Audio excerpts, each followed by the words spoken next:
Edmonton Sports Talk. My God, I loved it. My name's Jay Milne. #Blue. Our sports update deliverer, the Coon. I'm Zachary Kubish, and you're up today. You know what, Reid? You might be on to something. All right, here's what's going on in the Nest.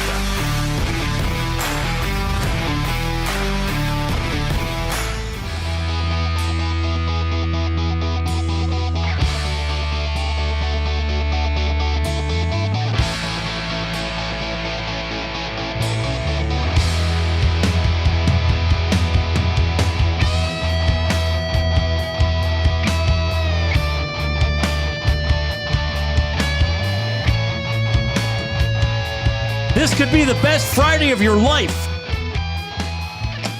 Are you ready to ride with us until 6 o'clock? My goodness, you're all looking incredible. You look great. I think you're all feeling great. It's Friday. Woo! It's Friday afternoon.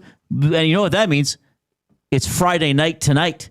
And then tomorrow's Saturday all day long. Yeah, Pretty baby. good stuff. Oh, and we got a lot to talk about. We got an Elks game tomorrow. It is, of course, a huge game as the Edmonton Elks visit the Hamilton Tiger Cats. They call them the Tabbies. You know, that's sort of a nickname on top of the nickname. The Oilers play split squad preseason games on Sunday, 6 o'clock in Calgary and here at Rogers Place. I'll be going to the game at Rogers Place to see how they do there. Tomorrow at 4 o'clock, Green and Gold kickoff show with Jason Milne and Matthew Wannick right here on EST. They're on after the game as well for the post-game show.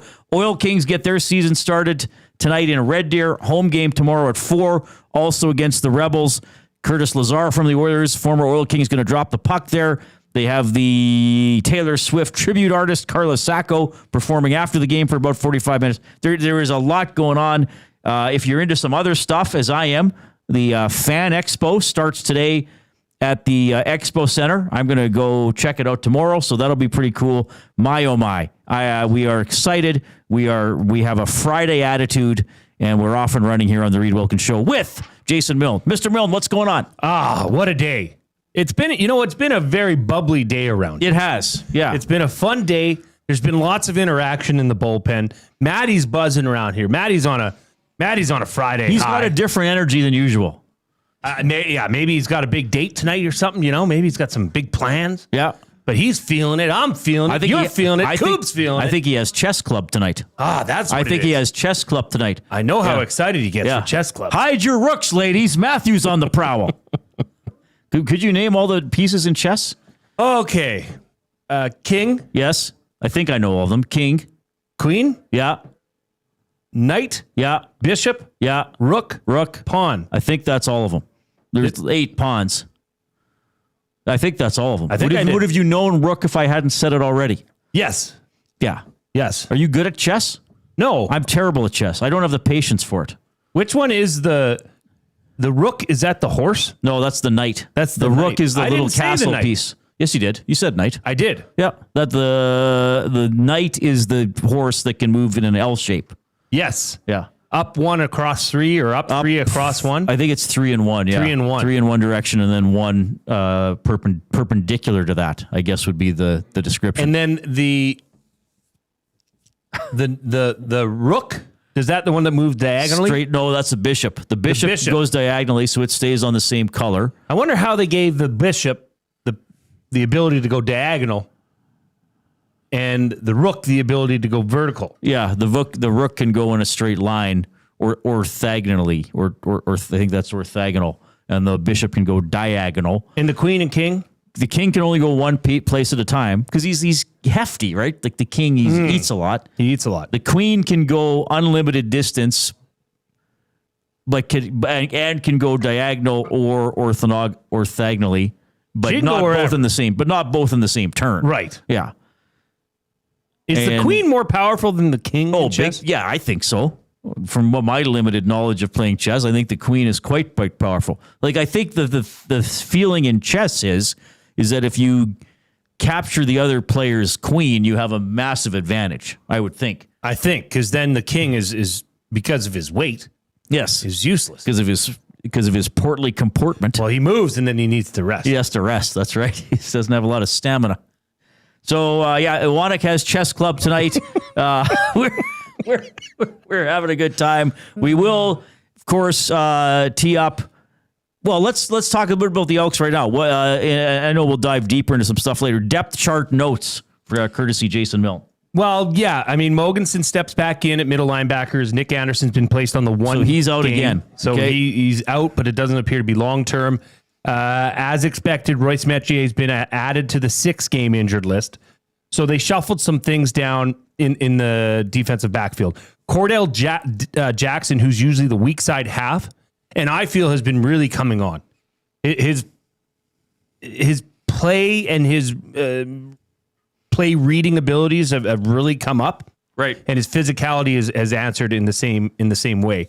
He now moves to free safety, which I'm not surprised with. Okay, and I think that's not a bad spot for him to be, given the way he plays. Now that opens up a position, and that's where Jalen Williams will get his first start at weak side halfback. Oh wow, okay. So I said this to Matt earlier because we were talking about the Green and Gold show. I said, yeah, Jalen Williams, first start. And you could say, hey, is Bo Levi going to attack him? Right. But you know what? You know who got his first start not that many games ago? J.J. Ross. And I think J.J. Ross has quickly risen up the ranks in terms of cornerbacks, not only obviously with the Elks, but in the CFL. So next man up, this defense has proved they can do that. This defense has proved that they have that mentality. Oh, and by the way, 1, 2, 3, 4, 5, 6, 7, 8, 9, 10 starters on the defensive line. Last week it was 9. Or 10 players. 10 players, sorry. Right, for a rotation. So once again, it looks like, and especially on those ends, on the outsides of the defensive line, they've got 3 players on each position. So they are going to commit to that rotation style, which has been working very well for them. Fresh legs, keeping the pressure up, and hopefully tomorrow making Bo Levi Mitchell unsettled. So a road game here for the Elks. Then they will finish the season with 4 straight games against the other 4 teams in the West. 3 of them will be at home, right? And I can tell you this, for the game on September 27th against Saskatchewan, so that's next Saturday, right? The game next Saturday against Saskatchewan. The Elks have nearly matched ticket sales from the Labor Day rematch game versus Calgary, and they are trending towards having over 30,000 or even a sellout of the lower bowl. So look, obviously Saskatchewan usually brings fans their fans come out for those games or travel for those games. Plus the fact that you have a Saturday night game. I mean, the weather is still good here into September. I mean, it feels like fall, but I don't think anybody's like, oh my God, it's going to snow right away. And you have the fact that the Elks are in the thick of a playoff race. Now, if the Elks win tomorrow, that's going to build even more anticipation for that Saskatchewan game, right?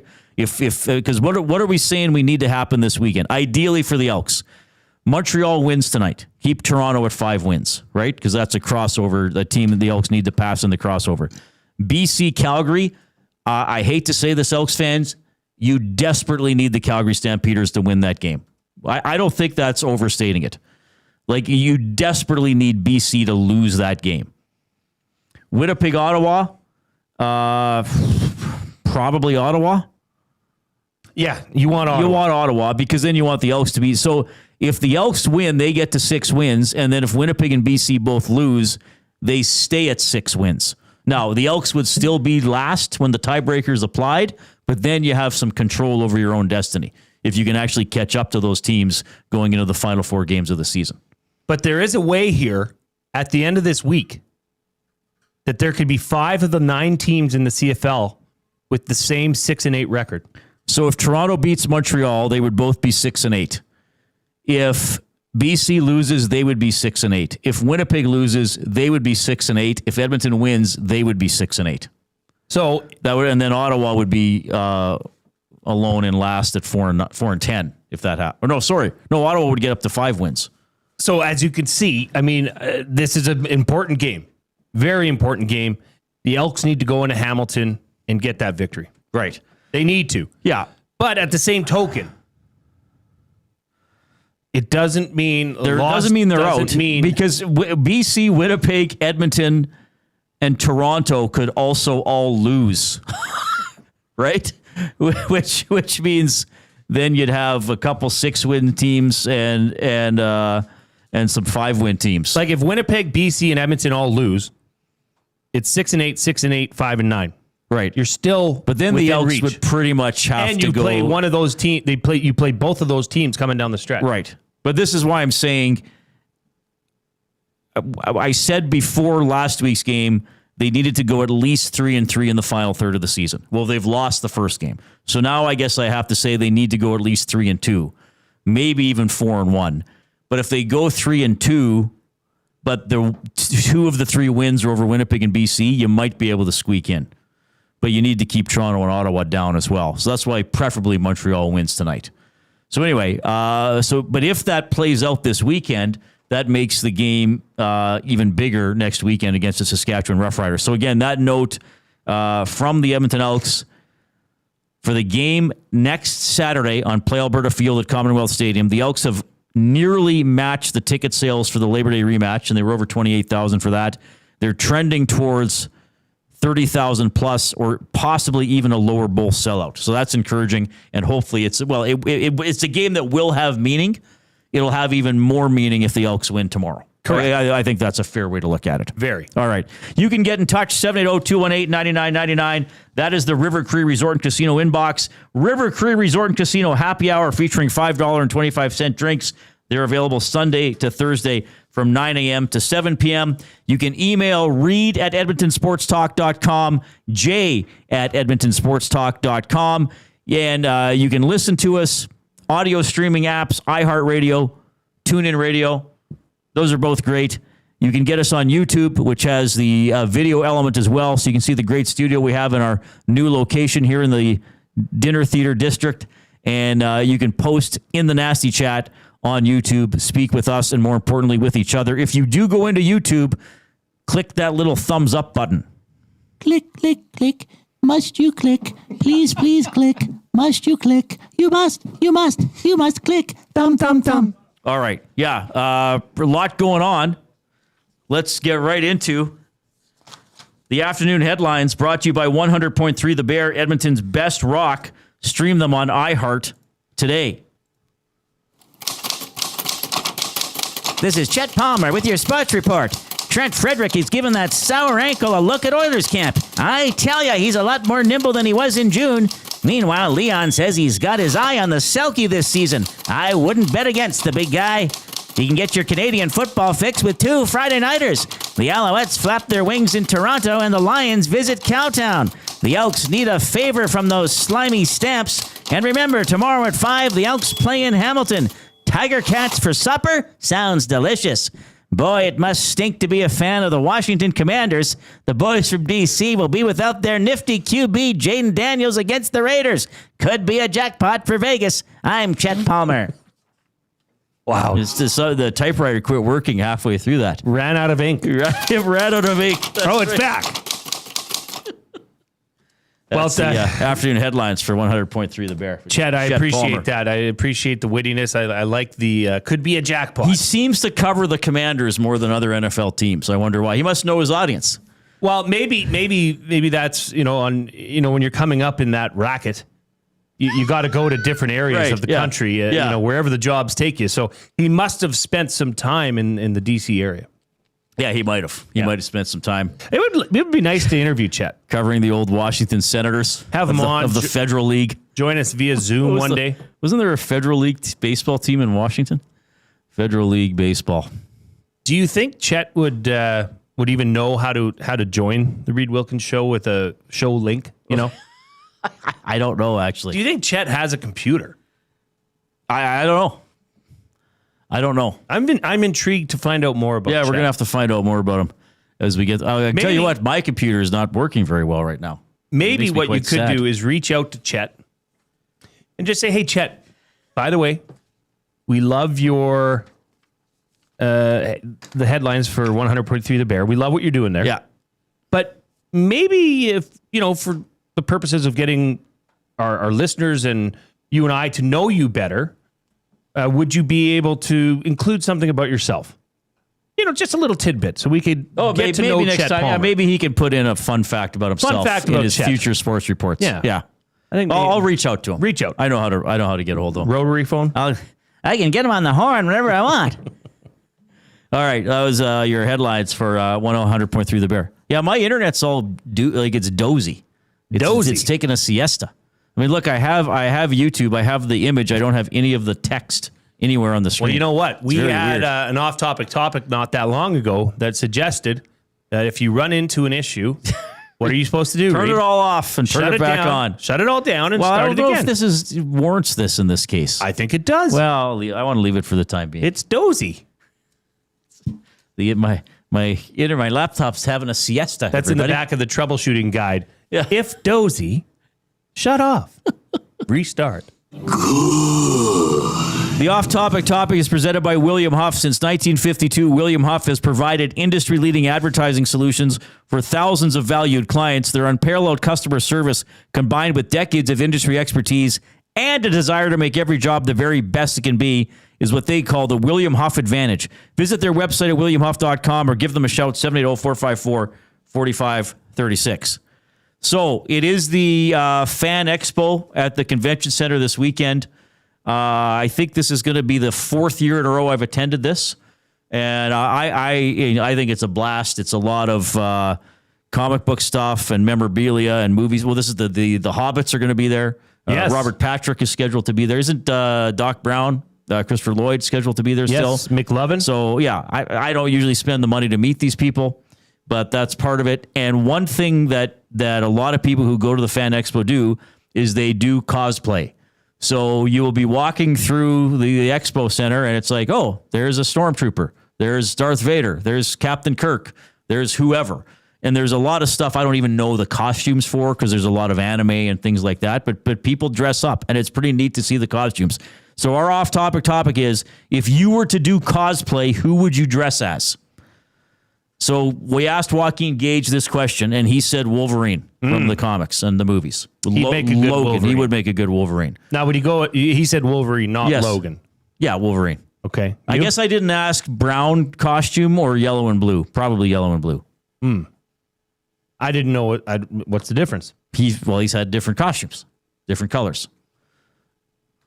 Yellow and blue is the original, and that's what he wore in the Deadpool movie. And you? Now, are you? Oh, where do you want me to begin? Spider-Man #1, though I'd be kind of a chubby Spider-Man. Would you consider going as any of these that you're going to suggest? Tomorrow? Yeah. No, there's enough time to get the costume ready. What if you did a poor man's version? Oh, there's still not time. Spider-Man would be fun. Wolverine would be fun because you'd have the claws. They actually check weapons on the way in because people will go dressed as, a warrior or a sorcerer or something. So they check what you're bringing in is indeed a fake weapon. So if you had Wolverine claws, they'd want to check probably that they're spongy and you're not going to cut anybody. Going like maybe as a Jedi, wearing the robes of the Jedi. It'd be fun to go as a Cylon from the original Battlestar Galactica.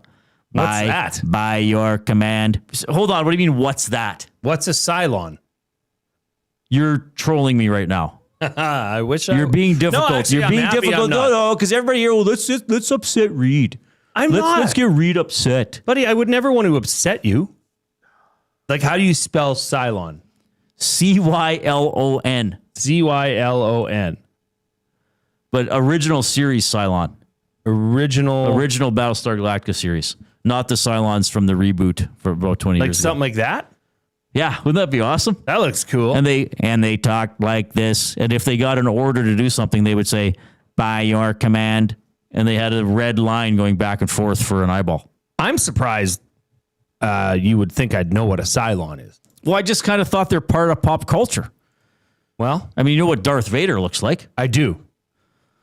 You know what Harry Potter looks like. Vaguely. But I've never seen Battlestar Galactica.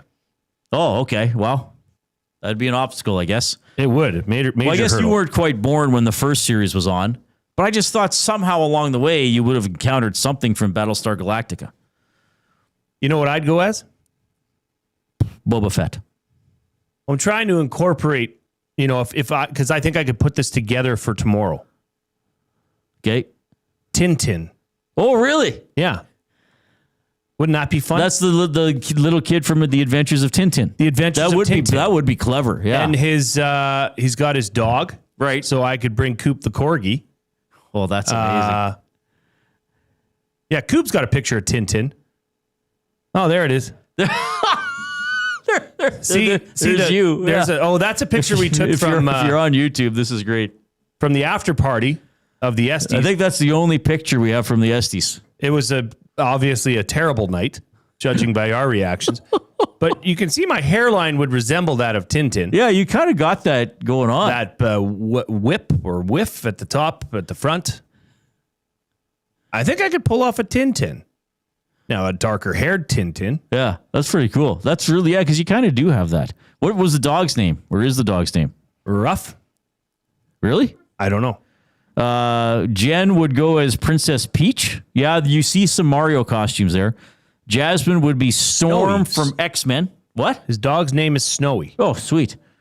Jasmine says, I'd be Storm from X-Men. Been her like 5 times. Spency 5 Cents, he says he'd be Toretto from Fast and Furious. Is that the Vin Diesel character? I'm not even sure. Supersized Indiana Jones would go as Spider-Man.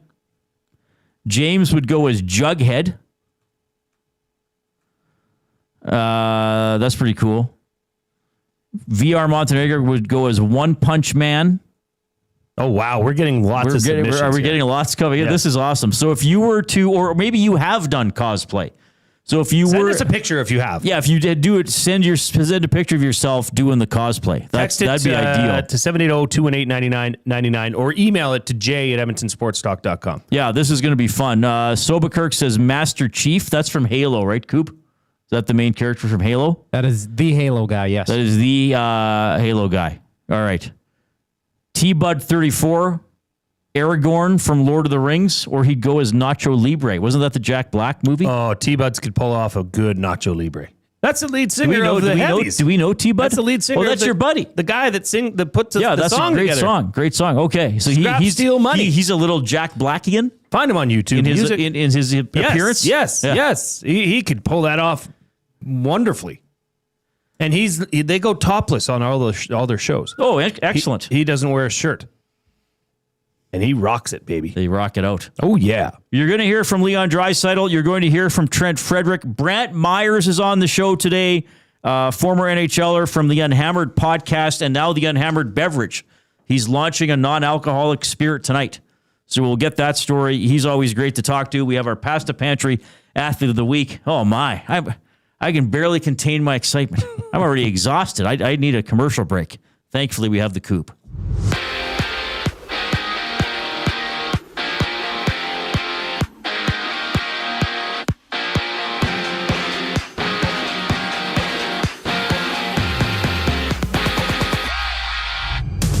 Following Oilers practice, Trent Frederic spoke to media about his ankle injury, stating, quote, I don't think I'm still up to 100% in my first couple steps. Leon Draisaitl shared some of his goals for the season, saying that he wants to be in the Selke conversation, while Audi Sportsnet has reported that Artemi Panarin left Rangers practice with a hamstring injury earlier today.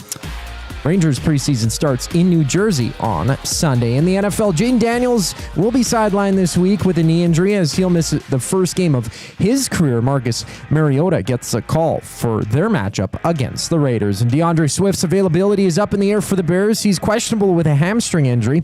Dallas and Chicago hit the field on Sunday. CFL action, Jarrett Daggy gets a start for the Argos as they face the Alouettes at 5 o'clock.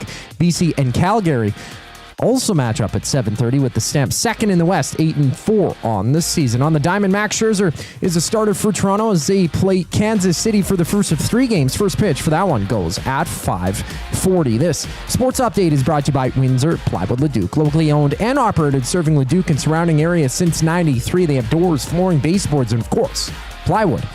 Go see the knowledgeable staff today at Windsor Plywood Leduc. It's Benny's blind rankings once we get back from break. I'm Zachary Kubish, and you're up to date. 2 guys and a goalie. The thought I had this morning is, what if he is making this we'll call it a political decision to have eyes on him, not falling on a sword, but carrying a shield, as it were. Because if everyone's asking questions about him, guess what they're not asking about? Guess who hasn't been swamped with stuff heading into the season? Stuart Skinner, Darnell Nurse, Evan Bouchard. 2 guys and a goalie, presented by GS Construction. Tuesday and Thursday afternoons at noon, only on Edmonton Sports Talk, your clear choice for Edmonton sports. Win big this NFL season at the Canadian Brewhouse presented by Bud Light. You could win a trip to Super Bowl 60, plus prizes like smokers, Bud Light coolers, and a trip to an NFL home opener next season. Enjoy $1 off Bud Light and Budweiser tankers. Details at thecanadianbrewhouse.com. GCL Diesel has been serving oil country since 1972. From diesel cars to SUVs to pickups. From farm tractors to school buses to a big rig. From diesel generators to forklifts, GCL can test, troubleshoot, and repair all diesel fuel system components. Whether it's injectors, pumps, turbos, filters, or additive, GCL has the parts you need to keep your diesel running the way it should. For genuine diesel parts at wholesale prices, visit GCL Diesel in the West End or online at GCLDiesel.com. GCL Diesel. Diesel understood. The leaves are turning, and just like golf season, time is running out to get in on Play Alberta's biggest offer ever. For a limited time only, new players can get up to a $1,000 casino bonus when they sign up. There's never been a better time to join the fun. Visit playalberta.ca today to get started with casino, sports, and lottery all in one app. Must be 18 plus to play. Remember, if you gamble, please use your game sense. Fall football in your living room just became the fan zone. Before you move in the giant screen, make space to cheer on your favorite team with Sentinel Storage. Try 4 weeks free at sentinelstorage.ca.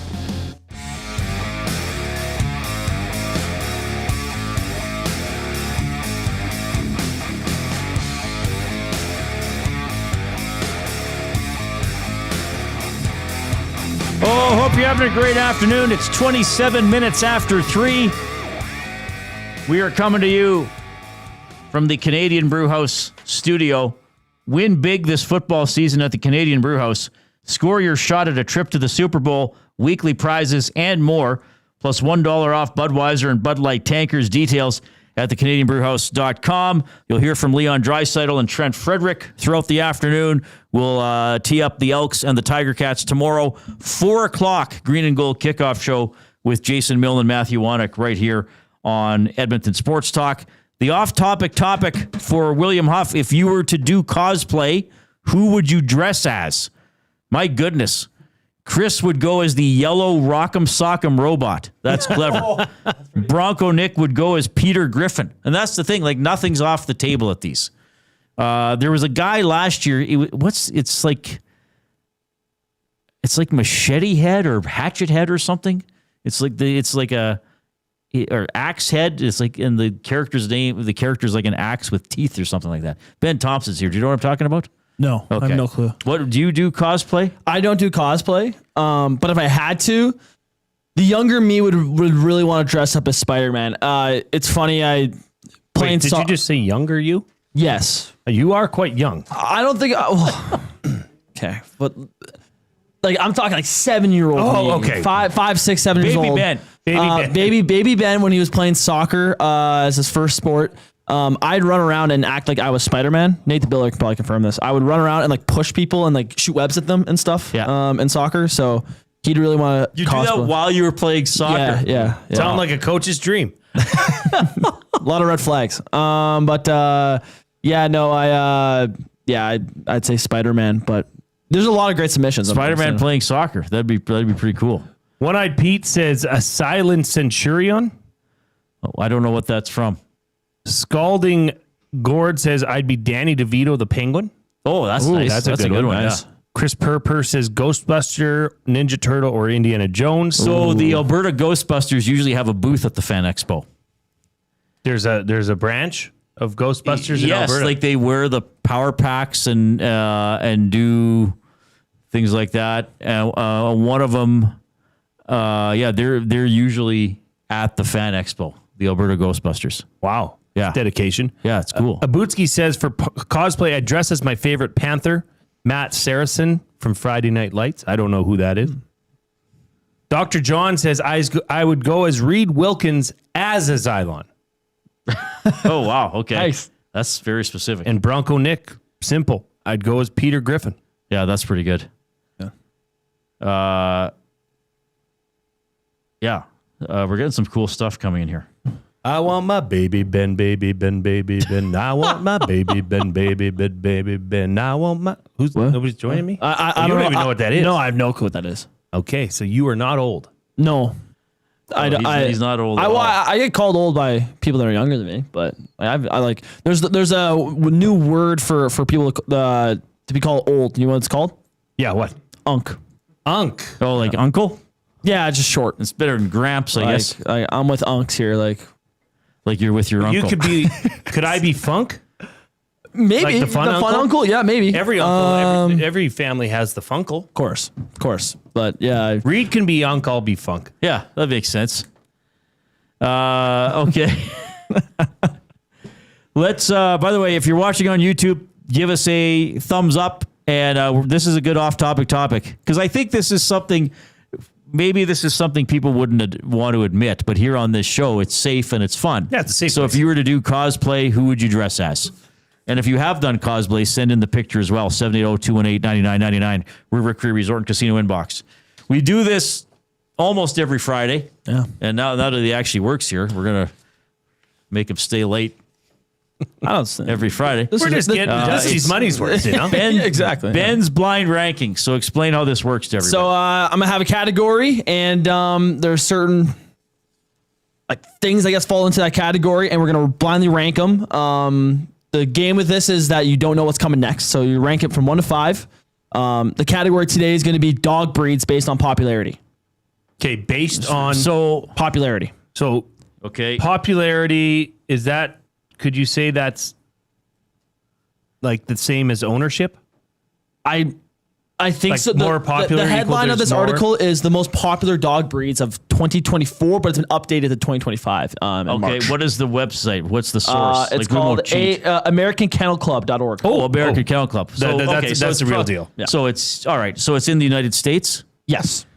So popular dogs. So it's probably ownership or desire to own, I would guess. Okay. Okay. And how many did they rank for the entire article? There was 200. They did every single breed. They went. They did every everywhere. single breed. They So went everywhere. popular dog breeds. Yeah. Okay, this is going to be fun. Yeah. Because Jay and I both like dogs. Love dog. Love dogs. You have what, 6? 4. 4. Coop is the one I bonded with. Coop, Bingo. There's Jack always or my mother-in-law's. up until June. I don't know if I've ever said this. Rocket passed away in June, but up until that point, there had always been a dog in the family, either living with me or with my parents. So dogs have been a big part of my life as well. So this will be fun. We like dags. Yeah, Well, I've been around dogs my whole life too. I want Coop to come in and do the show with us again. I miss Coop. He's Great. rolling down Highway 2 right now. Oh, is he on the road trip? Yeah. Is he driving? Probably. April's probably sleeping. He needs to put several blocks on his just feet to puts reach a, puts a dip in and he's good. Coop the chewing corgi. Yeah. It keeps him alert. Yeah. Some cop pulls him over. Hey, you can't be chewing while you're driving. No concern about a dog actually driving, officer? Nah, he good. Well, April does have to help because his little arms are so short. He can't reach the steering wheel. Yeah. All right, that's it. Okay, the first dog I will give you is beagles. Beagles. Okay, I'm not going to put them for now. We don't know where Ben is starting in this list of 200. I would think beagles though would be. You said they ranked over 200 dog breeds. I'll tell you this: I didn't go below. I'll say 30. Oh wow. Okay, then I think. Well, hang on. You know what? Talk it out. Because beagles are nice. Beagles are nice. And they're hunting. Can't you shoot a duck and the beagle will go get it? Well, I'm thinking a basset hound, right? A beagle is a nice hunting dog, isn't it? Yeah. But Not aren't that they you and I loud? hunt, They're but- pretty loud.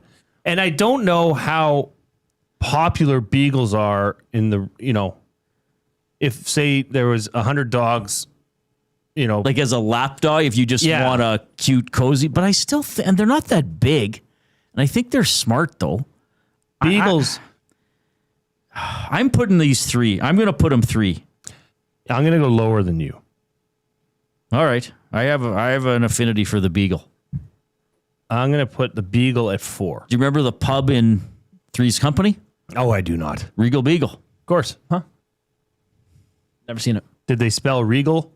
Like Well, I'm beagle? not sure actually how they spell it. Reagle. 4. I put it at 4, Coob. Yeah. Yeah, I'm putting the Beagle at 3. Okay. Your next dog is French Bulldogs. We have 2 of these at home. So this is These are popular. I believe it was Cody Cece's dog, not a French Bulldog, that won the pup relay. Hugo? What did they call it? Yeah, Hugo. Yeah. I'm putting a French Bulldog. I'm between 2 and 3. I still don't know if they'd be above. I think they're popular. I don't know if they're above the Beagle. I'm going to put them at 4. I think they're a bit of a I'm going to put French Bulldog. I don't know if they have the long-term staying power. I'm putting the French Bulldog at 3. I'm putting the French Bulldog 4. Okay. Golden Retriever. 1. I'm putting the Golden Retriever 1. That has always been, and I think will continue to be, a popular dog breed. Intelligence, loyalty, they're cute. Though, I mean, really all dogs are cute. Well, I think coming from a kennel club website specifically, where they would be competitive in dog shows, I got the Golden Retriever 1. No question. NQA. No questions asked. See, here's my conundrum. Your canine conundrum.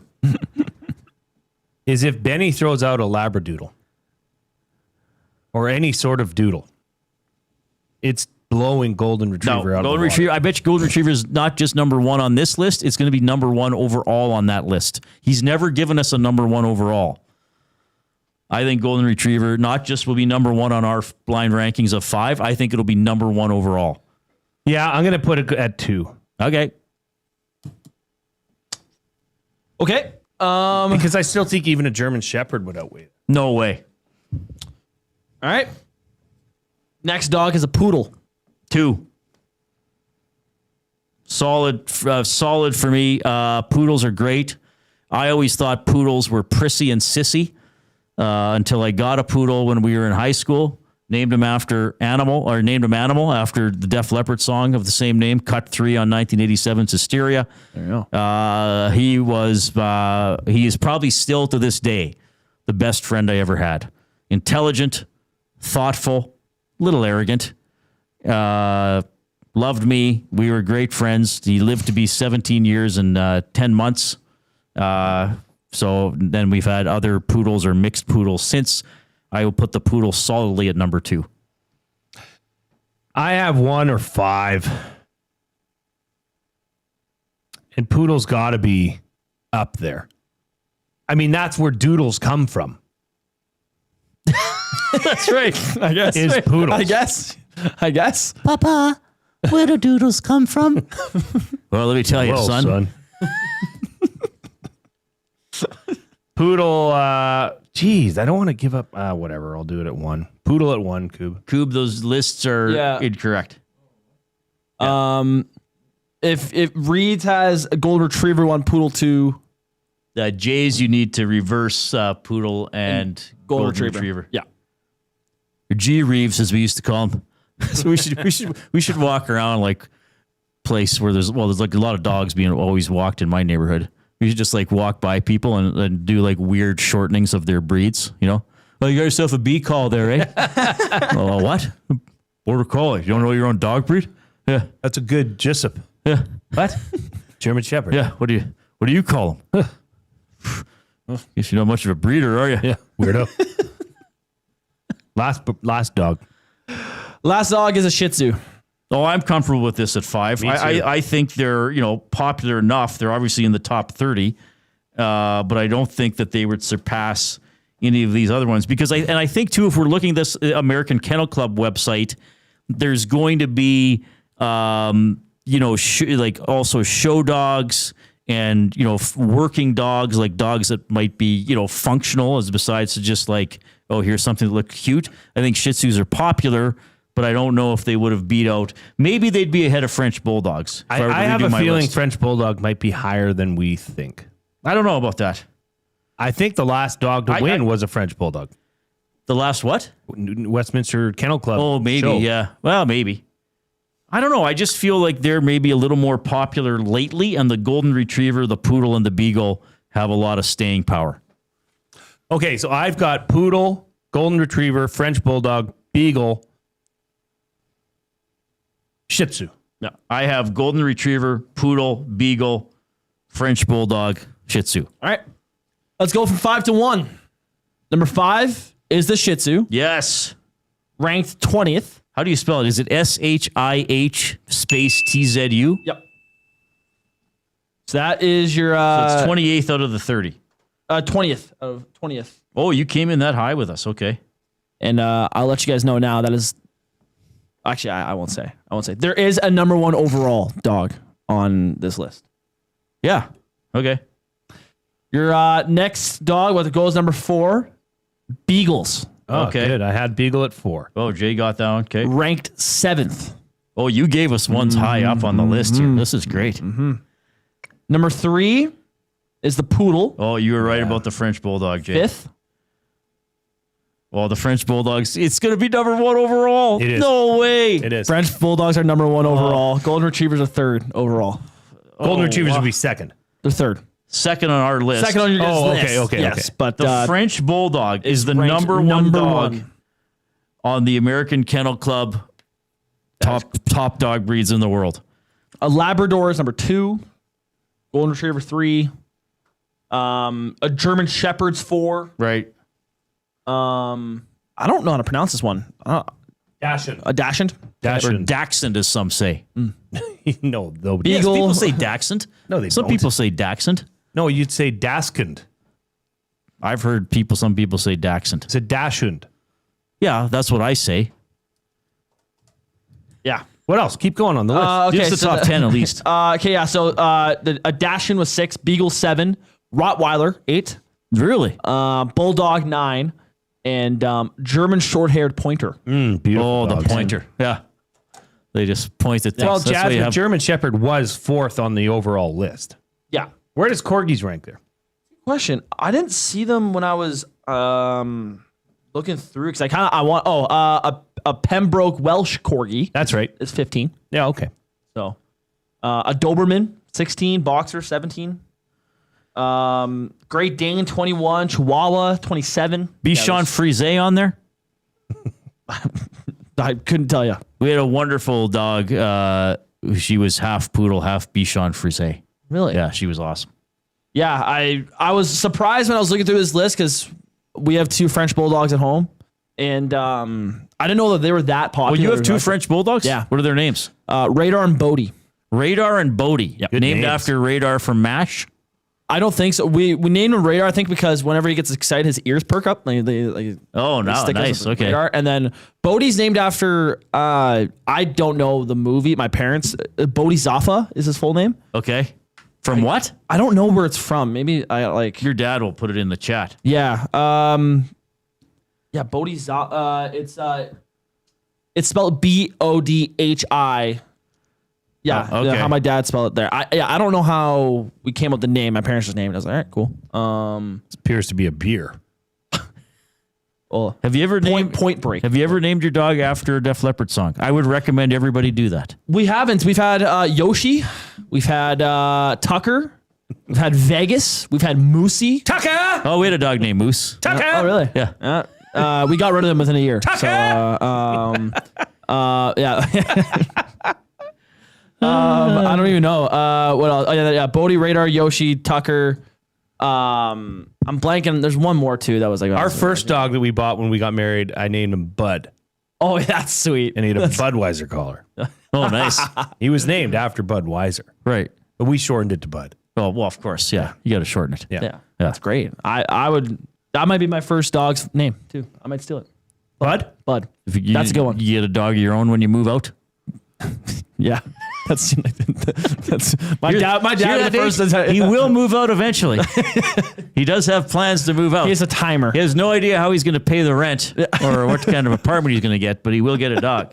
That's priority. Well, this was very good. So the French Bulldog, so the top 5, not just on our list, overall, Yep. top 5 breeds. French Bulldog, then It was a French Bulldog, and then it was the Labrador Yeah. Retriever 2, Golden Retriever, Golden Retriever 3, 3.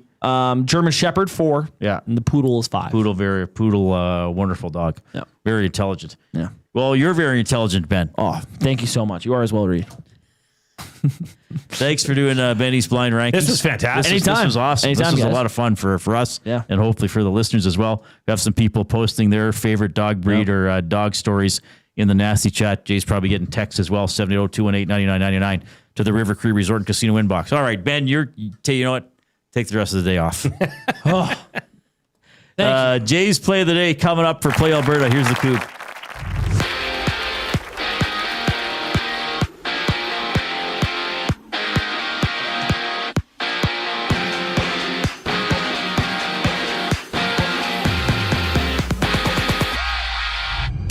A few Oilers spoke with media after practice. Leon Draisaitl saying that he wants to be in the Selke conversation by the end of the season, with Trent Frederic being asked about his ankle injury. Frederic stating, quote, "I couldn't skate as well," adding that he doesn't think he's up to 100% in his first couple steps. From Red Deer, the Oil Kings dropped the puck to start their season against the Rebels. They face off at 7 o'clock tonight before rematching back in Edmonton tomorrow afternoon. Down in Washington, Gene Daniels will miss the first game of his career with a knee injury he sustained last week in Green Bay. Marcus Mariota gets a start Sunday against the Raiders. Meanwhile, DeAndre Swift is battling a hamstring injury. He's questionable for the Bears this week. The Bears in action against the Cowboys on Sunday. Back in Canada, 2 games dot the CFL slate. Toronto plays host to Montreal, with Calgary and BC matching up as well. The Argos and Owls kick off the night at 5 o'clock. Jays are also in action, opening their series against the Royals. First pitch for that one at 5:40. Max Scherzer, the starter for the Bluebirds. This sports update is brought to you by Advantage Sports Medicine. Connor McDavid's got a team of specialists, and you're stuck with a bag of frozen peas. Get the same locker room approach that's trusted by the best in the game. Give them a call at 780-460-9977 or visit their website at AdvantageSportMed.ca to book an appointment. Today, Jay's play of the day for Play Alberta brings us back after the break. I'm Zachary Kubish, and you're up to date. The Oil Stream. Another interesting tidbit from Coach Kris Knoblauch. He wants to see Nuge more at center. Do you like that? I don't mind it. I think that could still change too. I'll add Henrique was on the wing yesterday. We could see those guys shuffle around, but he mentioned Frederic as well, his ability to play center. And The Oil Stream, presented by Boston Pizza. Monday, Wednesday, and Friday afternoons at noon. Only on Edmonton Sports Talk. Your clear choice for Edmonton sports. Running your own small business takes courage, and as it grows, so does your team. That's why Alberta Blue Cross offers health, dental, life, disability, and wellness benefits designed for small businesses, because we know a healthy team means a thriving business. Join over 5,000 Alberta businesses who have chosen us to help their business grow and succeed. Alberta Blue Cross takes care of you and your employees, so you can take care of your business. Visit ab.bluecross.ca to find a plan that's right for you.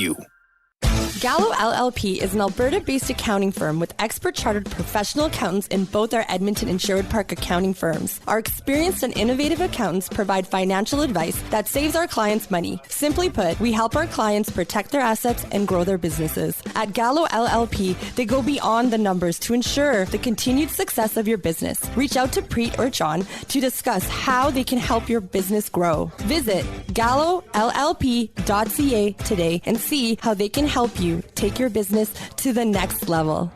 Looking for quality building materials and friendly advice? Visit us at Windsor Plywood Leduc, family owned and locally run since 1993. From interior materials for doors, flooring, baseboards, and all the finishing touches to all you need for your outdoor projects like cedar lumber for decks and fences, plus all the plywood you'd need. Our full-time on-staff carpenter can help with anything odd-sized or custom, and from domestic hardwoods to exotic selections, we've got you covered. And if we don't have it, we'll track it down for you. Windsor Plywood Leduc. We're the experts you need to know.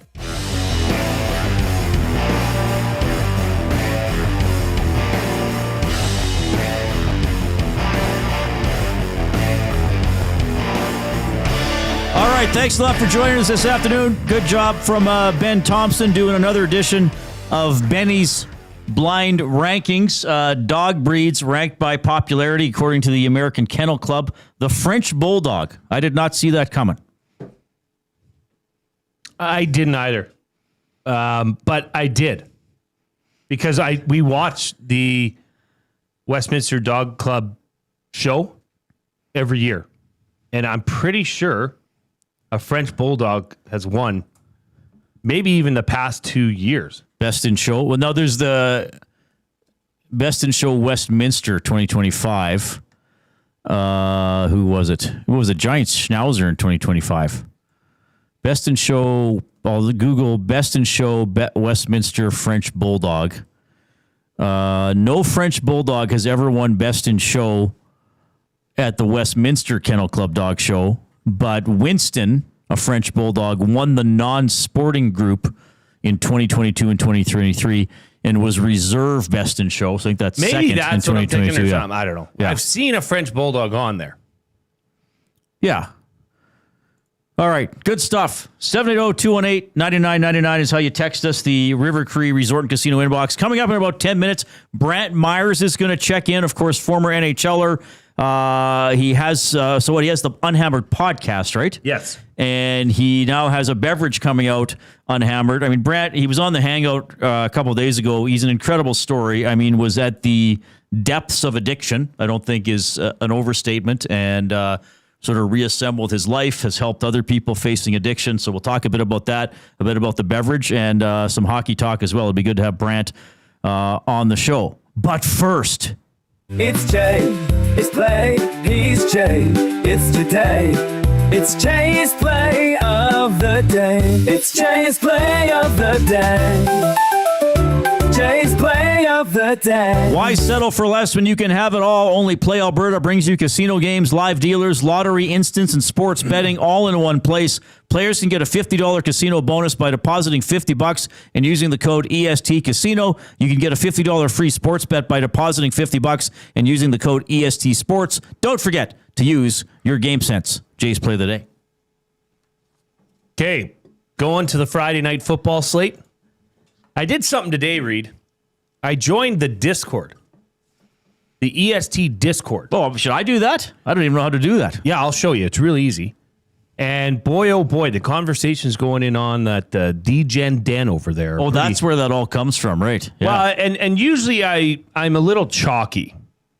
Okay, I like to take something I think, has a relatively good chance of winning. Right? But lower odds. This one, I think, has a relatively good chance of winning. And the odds with the boost are pretty good. So what I did is tonight, Toronto Argonauts are underdogs by 6.5 points at home against Montreal. Now it's still MBT at quarterback, is it not? It is. Alexander's not back. No, and so I boosted the line to plus 7.5. And then I took the BC Lions Stampeders game, which is the later game, starts at 7:30. Okay. Tommy's on the sideline for that. Oh, yeah. Over 55.5 total points. That was boosted to plus 241. So that's a healthy little boost. So that's Toronto Argonauts plus 7.5, BC Lions Stamps to go over 55.5 total points, boosted to plus 241. Head on over to playalberta.ca, click on sports, click on EST specials, and you'll see it there, as well as a plethora of other. There's the silliest goose parlay, the grandest parlay, the lock shop. There's lots. Anything you want is in there. Head on over to playalberta.ca, sports, EST specials, and don't forget, promo codes are still available for the month of September. Deposit $50, use promo code EST Sports, get a $50 free bet. Deposit $50. Use promo code YEG50 and get another $50 free bet. It's Jay, it's play, he's Jay, it's today. It's Jay's play of the day. It's Jay's play of the day. Jay's play of the day. All right, presented by Play Alberta. Yeah, 2 games tonight in the CFL, 2 games tomorrow as well. Elks Hamilton at 5. Another huge game for the Elks. They're 5-8. As Jay pointed out, it is possible that 5 of the 9 teams in the CFL could have a 5-8 record after this week. 6-8. Yeah, 6-8. Could be a real bottleneck. Yeah, that would be crazy. We'll see. A lot of things have to happen, but certainly we hope the Elks get to 6-8, and then with 4 games remaining, 1 each against each Western Conference opponent. Yeah, the breeds of the last 5 winners of the Westminster Best in Show: Giant Schnauzer, Miniature Poodle. I don't even know what this is. No, that's not a Minpoo. Minpoo. Petit Basset Griffin Vendine was the breed in 2023. Who could forget? Bloodhound in 2022. 2021 was that Pekingese. That was the one like they're low to the ground and their hair is like it's almost dragging behind them. So anyway, most best in show victories by breed: the Wire Fox Terrier with 15, really, and the Scottish Terrier with 8. So now you know a little bit more about the. That's a Scottish Terrier. There he is. That's funny. All right. Leon Draisaitl earlier today talking about what he wants to accomplish this season. Well, I think just continue to chip away at, the other side of the puck. I'd like to be in the Selke conversation at the end of this year. And, obviously there's a lot of things that go into that and a lot of things that, I can learn and get better at, but there's also a lot of things that I think I do really well already. So just looking to chip away at it and get even better. Yeah, well, I think he was in the Selke conversation last year. I mean, he was in the Hart Trophy conversation, but Leon, don't mind that he's thinking big. More from Draisaitl. You'll hear from Trent Frederic as well when we bring you the Oil Understood. After the 4 o'clock break, Brantt Myhres. The Lock Shop. What stands out for you is we're looking at these week 3 lines here in the NFL. Yeah, look, I've been talking about it all week. I got to be on the Dallas Cowboys here -1. This is not like I love the Dallas Cowboys, but if you watch the Chicago Bears play so far this year, I'm sorry. I don't care where this game is played. I like the Dallas Cowboys. In addition to Dak coming off a monster game, I feel like the Cowboys are going to hang 35 on the Bears. The Lock Shop, weekday mornings at 11, only on Edmonton Sports Talk. Your clear choice for Edmonton sports. Your home for live music and great performances is the River Cree Resort and Casino. Just wasting gas.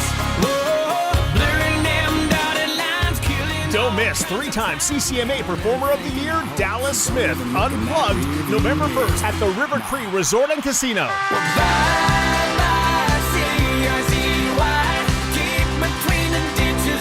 Get your tickets at rivercreeresort.com. River Cree Resort and Casino. Excitement, bet on it. Lobsterfest is back at the Canadian Brewhouse. Saturday, October 4th at 6 p.m. A pound and a half of fresh Atlantic lobster with all the fixins for just $49.99. Pair it with a stein of Alexander Keith. Details at thecanadianbrewhouse.com. Weiss Johnson, whoa. Hi, Dennis from Weiss Johnson here, and we're excited to be partnering up with the Nielsen Show and have a special deal exclusive for Nielsen Show listeners. Get 10% off any new Trane furnace, air conditioner, or heat pump installation from now until the end of October. Bundle a furnace with an AC or heat pump and get 25% off the package price. Get your home comfort now for all seasons with Weiss Johnson and Trane. Trane, it's hard to stop a train. Visit wjsportstalk.com today. You've heard the name, but what does it mean? For over 66 years, William Huff Advertising has supplied signage from screen printing to digital to LED with design, production, and install in-house. It's a one-stop shop for all your signage needs. Edmonton owned and operated, William Huff has been trusted by the biggest companies and teams in the City of Champions and many others across the country to do the job. If you're looking for a way to get the word out about your company or event, they are the answer. Go to www.williamhuff.com. Their results speak for themselves.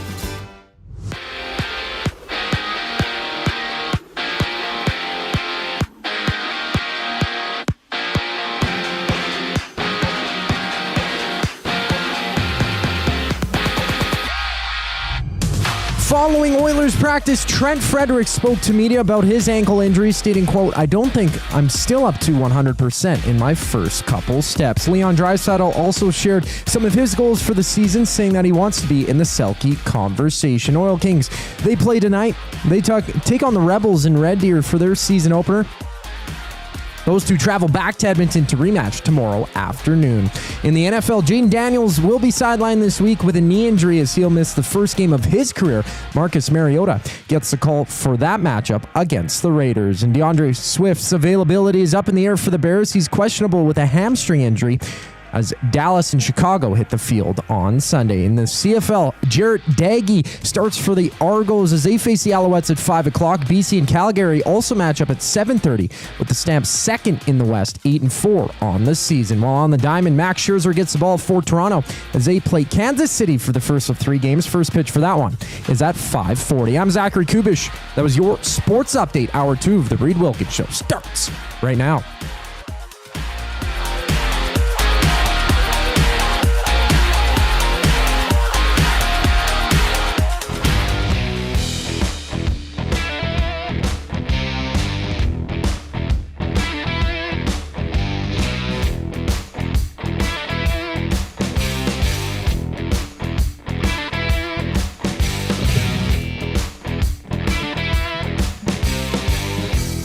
Okay, hope you're having a great afternoon. 1 minute after 4, along with Jason Milne, I'm Reid Wilkins. Edmonton Sports Talk, your clear choice for Edmonton sports, presented by Play Alberta. Our Pasta Pantry Athlete of the Week is coming up before 5 o'clock. We love doing that segment. We got a pretty interesting story today. A young lady who really hasn't been in her sport that long, but is already excelling at it. So we love to bring you those stories. We'll have the oil understood for GCL Diesel. We had that Leon Draisaitl clip before we went to break. We'll have more from Leon and a little bit from Trent Frederic as well, who was clearly very limited in the playoffs last season, and he says he is feeling a lot better. Pleased to welcome this gentleman to the show. Edmontonian, former NHLer, author, and now I guess spirit entrepreneur. Oh, that made him sound like he might be a Ghostbuster. Anyway, it's Brantt Myhres checking in. Brantt, how are you? Hey, boys, what's going on? Well, it's great to see you. I thought you were exceptional on the Hangout the other day. I don't know if you remember because you do a lot of interviews, but this would have been probably 14 years ago. I was the producer for Stoff's show, Oilers Now, before I started doing Inside Sports, and you came in and told a lot of stories, and I was like, wow, this is incredible what this guy has been through, and you've continued to be a great influence, I think, on a lot of people's lives. And I want to get to some of that perspective. But look, practices are being held, camps are being trained, exhibition games will be contested soon. I want to get your memories of going to NHL training camp. And look, you obviously played a certain role. And I'm looking at your stats. There's a certain column with numbers much bigger than the rest. Like, was an NHL training camp for you? Okay, Brantt, let's see if you can dangle a little bit, or were you just like, I guess I got to go out there and fight every challenger? What were they like? I mean, they gave me the old, we want to see how your skills have improved over the summer. But I knew what I had to do back then, and I don't know. Honestly, I was more nervous about making it out of camp than the regular season because all the donkeys were getting called up from everywhere. And you remember back in the day, as everybody knows, there was probably 4 or 5 heavyweights that were in camp because you had 2 or 3 on the big club and then in the minors. So it was a different beast back then.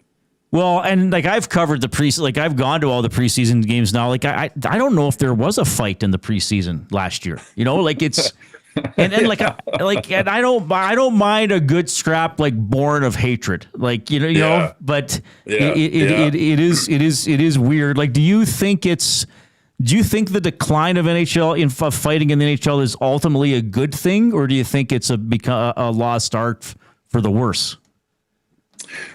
Well, 4 Nations. I mean, it was the only time that I was cooking spaghetti, and in the first 2 seconds, I'm like, oh, I can't even believe I'm seeing a fight, and then literally seconds later, another one, and I didn't finish my spaghetti because I was so busy watching what was going on, and then I never tape games, but I taped the next one.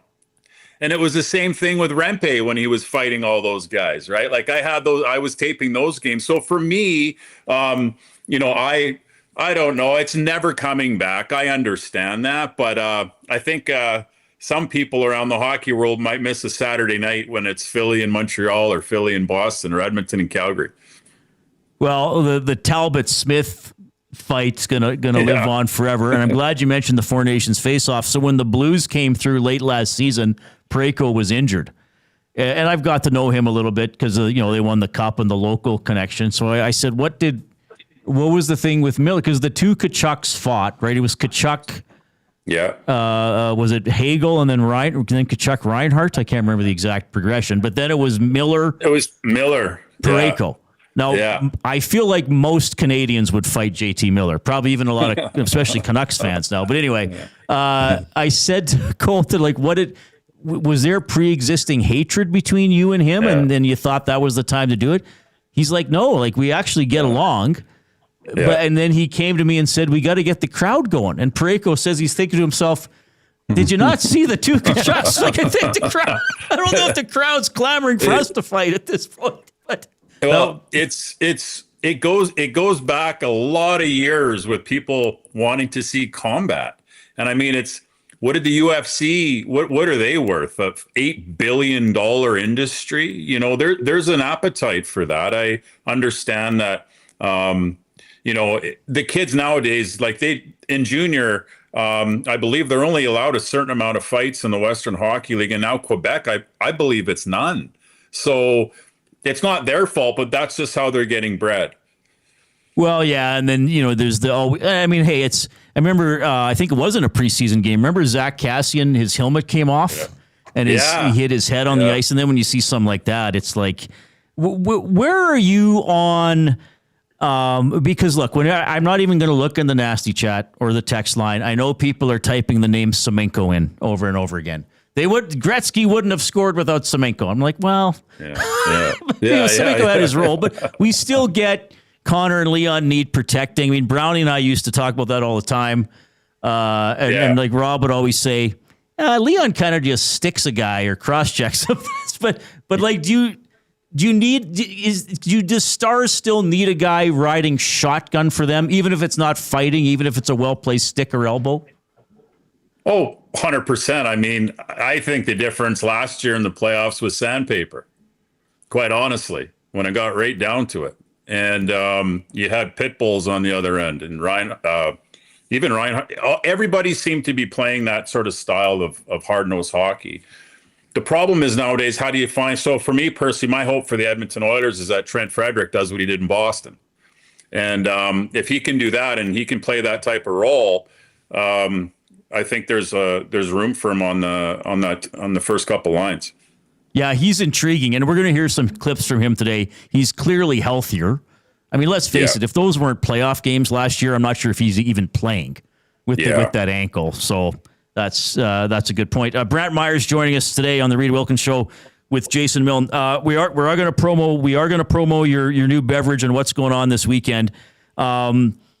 I want to come at, because you were great on the Hangout the other day, and I know you're very open with that story and your experience with the LA Kings and some of the things you've been through in your life. I want to ask you this, though. When you were with the Kings, or now even in the quote-unquote real world, and people know, you know, how you try to help and advocate, when someone comes to you and says, Brantt, I'm not in a good place, or I can't stop drinking or whatever, I need some help. Is there sort of a playbook or a script for you in your head? Do you just listen? Like, what's the first thing you say to people, to let them know, hey, you can get through this? How do you handle that when people open up to you? Well, there's got to be, the window of willingness needs to be open just a little bit. I've dealt with a lot of people that they talk a big game like I did, like I did for years. And then there was a moment that I was sort of willing to do whatever it took to get sober. And then I had to put in the work, and it looked daunting at the start. But I see how willing they are. I've got a lot of people that have reached out to me, and they've been on the wagon for, 3 days, and they're really they're not doing anything for their recovery. And I like the people that are putting the work in and the time, and they're taking it seriously, because as we know, this is a deadly disease, and I'm sure you and anybody else, Jay, knows somebody somewhere that's dealing with this addiction problem. So it's it's just a willingness thing, I think. It's I don't know if I really have a question here, but I'll make a comment and you can respond if you want. But look, pro athletes in the highest leagues, NHL, NBA, etc., like, it's almost incomprehensible money. And I know sometimes, a player will, enter the addiction program, or you hear a story about depression or whatever, and someone might say, he makes $17 million. How can he be unhappy? Like, does that frustrate you when you get that reaction sometimes? It doesn't really frustrate me, but it just goes to show, like, even for myself, like, I've never been better financially, even when I played in the National Hockey League. And I have moments where, like, my disease wants me to go against myself. And it's that little voice in my head that doesn't like success, and it doesn't like to see me do well. And I've learned how to talk back today, and not listen to that voice. But as far as people not understanding it, I get it. It's a frustrating disease, because you can be with somebody for months and months and have a lot of hope, and then a horrible relapse happens. Brantt Myhres from the UnHammered Podcast and Beverage Now joining us here on the Reid Wilkins Show. This evening, you launch UnHammered, your non-alcoholic beer with zero regret. I love that handle. That's fantastic. How excited are you to have been a part of the entire process, the branding from the start, figuring out what it was going to taste like, look like, to have it all culminating tonight? Yeah, I mean, I don't know. I think I'm going to be pulling up there, and I think at 6:00, and all my family are coming in, and it's almost like a bit of a family reunion for that. And then I have a lot of friends, and Alley Cat Brewery, Cameron French, who owns it, we partnered, and they've been amazing. And it's sort of like my sobriety. It was just like, okay, what can I do today to stay sober? And then it was, what can I do today to move this project forward? And I worked with a great graphic designer in Los Angeles to do the cans and the packaging. And then, from the liquid, my buddy Peter Delmont, who grew up with me in Cold Lake, he went on to become Molson Canadian's top brewmaster for 20 years. So he's worked with me side by side. And now tonight I get to pull up and actually see some people cracking this thing. So I'm pretty excited. What was more difficult? Launching your UnHammered podcast or launching the UnHammered non-alcoholic beer? I would say probably they're pretty comparable. I think the podcast, I wanted to elaborate on the book that I wrote in 2021. And if you notice, there's like 44 episodes or 43, and I wanted to touch on a story of the book. And so I got to just no more stories were left, and I was it. The book was closed.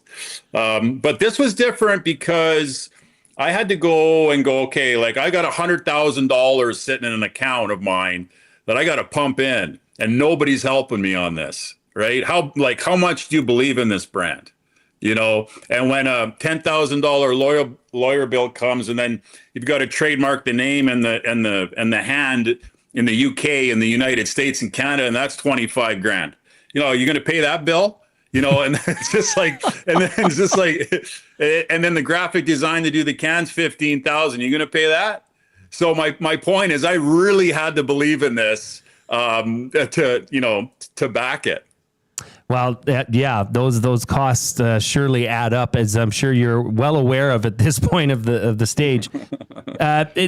On the event site, and you can get into, I think it's an invite only, if I'm not mistaken, but it says, "Come as you are, bold is encouraged."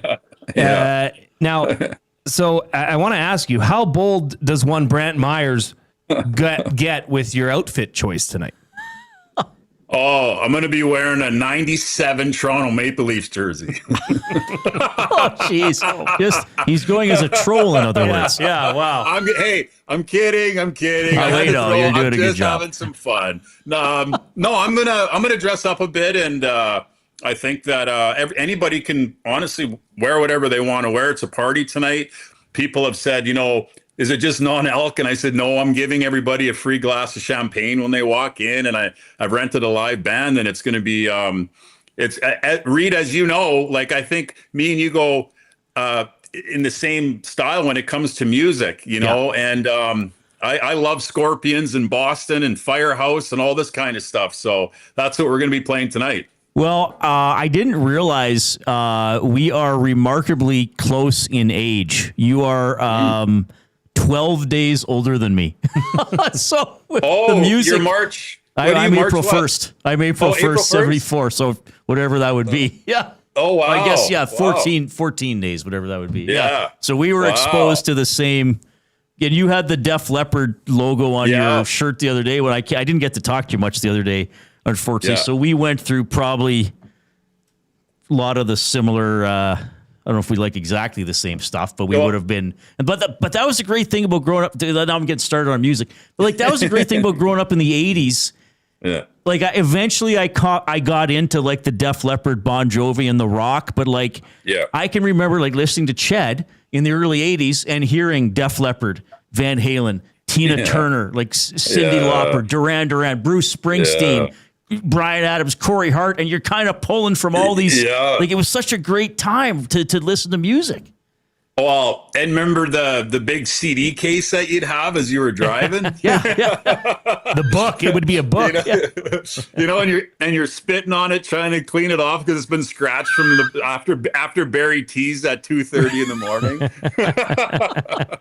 That's great. Okay, I just want to circle back to something you said to Jay about getting all these trademarks. Is this how extensive is the distribution going to be for UnHammered initially, and then like could it grow to these, or is it going into these other countries right away? No, we're starting just in Canada. We shipped some stuff to Toronto the other day. But the thing with Alley Cat that I really liked with the partnership is they're in like 1,350 locations already within Alberta and Saskatchewan.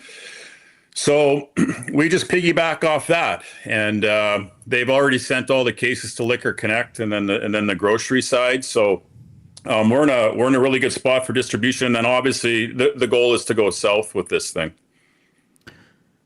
Okay, that's awesome. By the way, I enjoy trivia. I don't know if you do. It may be annoying. Yeah. You went 97th overall in 1992. Do you remember who went before and after you? The Oilers had the pick before Tampa Bay took you. Do you remember who it was? The Oilers had the pick. Yeah, it was his last name started with a C, or his first name started with a C. Well, it's kind of an odd name. It was Ralph Ralph Intranuvo. Yeah. And you guys also the trade when I got traded from the Flyers from Tampa to. Who did you guys trade for me? Oh, Vladimir Wojtek. Yeah, I just checked that. July of 97. That's right. Yeah, that's right. And then the player taken after you by Ottawa. That would have been Ottawa's first draft.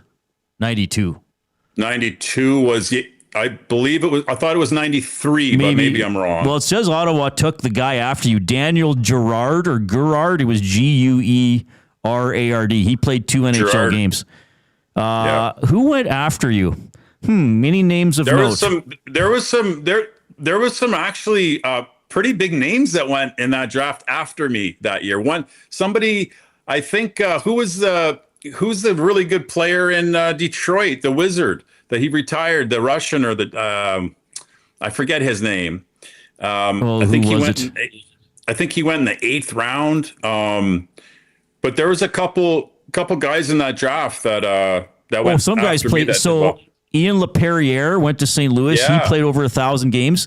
Yep. Adrian Aucoin went after you, 1,100 games. Marcus Ragnarsson, he was a decent defenseman. He played like 630. Joaquin Gage was taken after you, our EST colleague. That's awesome. I love looking back. Did you go to your draft or did you find out on the phone?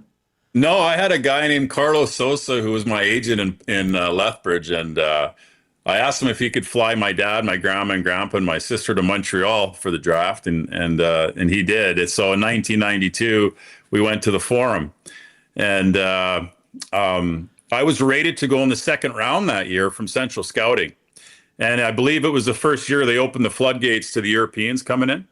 And so I got bumped all the way to, I believe it was first pick in the 5th round. Yep. And, but anyways, I wouldn't take it back. Tampa Bay was incredible. Well, yeah, and they were a very new team at the time too, Yeah. right? So that's something else of note. Okay, so the podcast, we'll let people know where they can find the podcast too if they want to check it out. Yeah, it's just the podcast is on YouTube. It's just UnHammered Pod, I believe. And then for the beverage and our merchandise for the non-alcoholic beer is unhammered.com. You can go there and check it out. And actually, after 9:30, if anybody wants to roll in there, we've sort of opened up the doors. From 7 till 9:30 is VIP, but after that, then general pop can come in. Okay.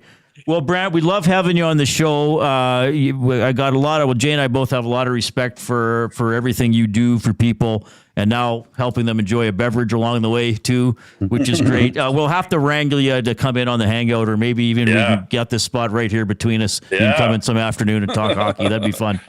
Let's do it. Right on. See you, Brantt. All the best. See you guys. Thanks, guys. Brantt Myhres checking in. He's great to talk to. That was an exceptional hangout a couple of days ago. Yes. I mean, Brant's very honest about what he faced with addiction, and he's told the story a lot, and he keeps telling it because he's trying to help people. He did work for the LA Kings. He told a great story about having to help a player. And Dean Lombardi calling him and saying, I know you can't tell me who the player is. How bad is it? But how bad is it on a scale of 1 to 10? And Brantt said, well, it would have been a 10, but luckily he called me and now it's a 7. And Lombardi was like, I was having a smoke and exhaled. And he said, it's serious. It's a 7. But Brantt, he's one of those guys, he's been through a lot, but he doesn't keep moving, right? Like he keeps moving forward. This is a really cool idea with UnHammered. So it's a non-alcoholic beer. So that's being launched tonight. Alley Cat's helping them with it, so you'll be able to find it around the province of Alberta, which is pretty cool. We love talking to him. What do you think about, like, he talked about the fighting and stuff. We haven't talked about this too, because I if I see a hockey game without a fight, I'm fine.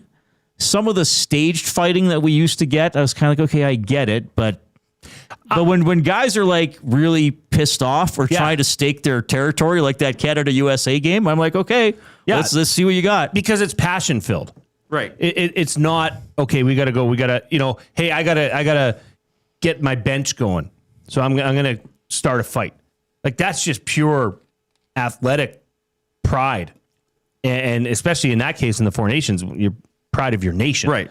That kind of fighting is spirited. You could tell. Because it's usually quick and it's usually more of a dance than it is anything else. But it's frustrations boiling over and true competition at its peak, I guess. Yeah, I'm definitely not anti-fighting. But the way the rules are now, it's a risk. Yeah, instigator, misconducts. Well, heck, Nurse got suspended. Remember we went against Vegas because he fought in the last minute of the game. So you run the risk of taking yourself out of the lineup as well. I think good point too, what he said about last year's Cup final and maybe the difference with sandpaper. And you and I were touching on that yesterday. Like as that series went on, the depth guys on Florida had more of an identity than the Oilers' depth guys. Absolutely. In terms of, maybe they weren't going to score, but in terms more of dimensional. being a nuisance or, playing with some aggression or whatever you want to call it. But we love having Brantt on the show. It was great to see him the other day. He'll be on EST again in the future. Coop, right. Are you going to that tonight? Are you going, Coop?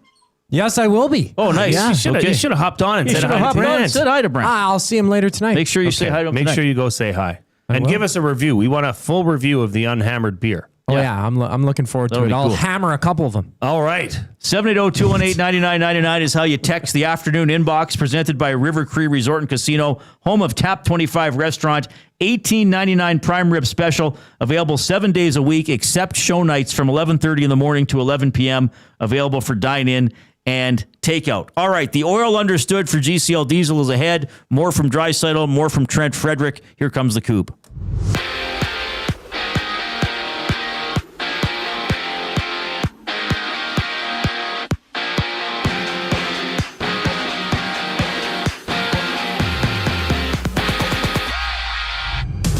Head Edmonton's Leon Draisaitl and Trent Frederic spoke to media after practice. Frederic touching on his recovery from his ankle injury, saying, quote, I don't think I'm still up to 100% in my first couple steps. Draisaitl talked about his goals for the upcoming season, saying, quote, I'd like to be in the Selke conversation at the end of this year.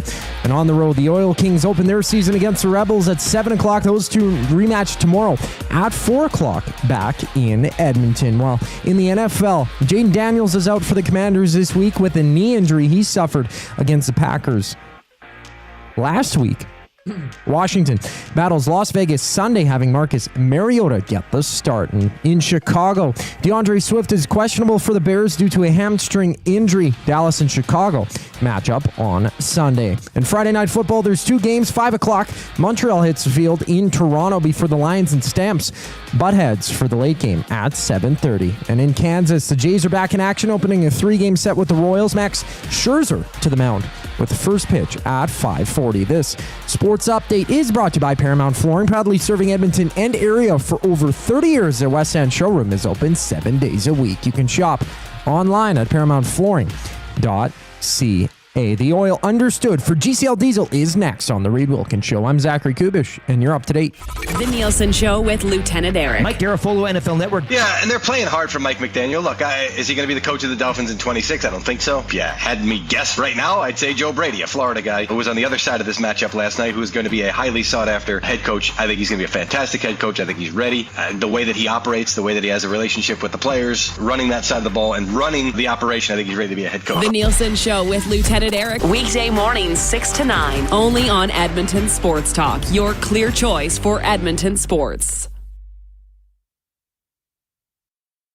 When you cater with Royal Pizza, you're getting the same great pizzas, pastas, and salads you love, just bigger and built for a crowd. Perfect for teams, offices, or parties, Royal Pizza's catering brings real value around $10 per person. Delicious, high quality, and easy. If you like their pastas, you'll love their catering pastas even more. Visit royalpizza.ca or contact your local store for exact pricing and details. So come on home, Royal Pizza, still making it great. When gambling, set a budget before you play. Stay informed and visit GameSenseAB.ca to learn how. Remember, if you gamble, use your game sense.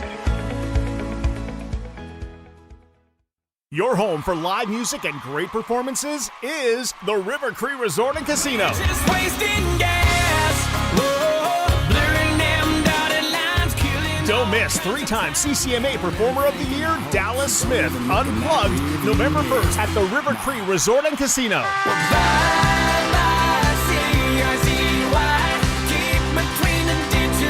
Get your tickets at rivercreeresort.com. River Cree Resort and Casino. Excitement, bet on it.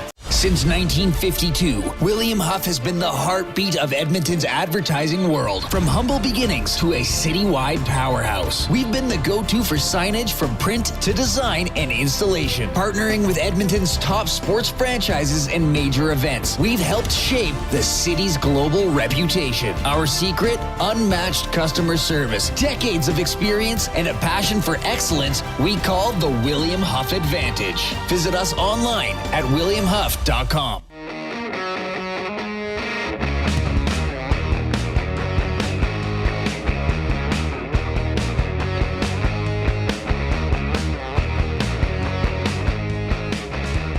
Goob, you were getting some tough questions earlier today, weren't you? What do they call that? Zach to the future?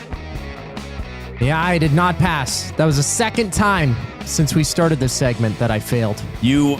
Well, some of those were hard. I mean, you came to me for the awards show music. I didn't know that. Yeah, it was the Golden Globes. I don't think I've ever watched one of them.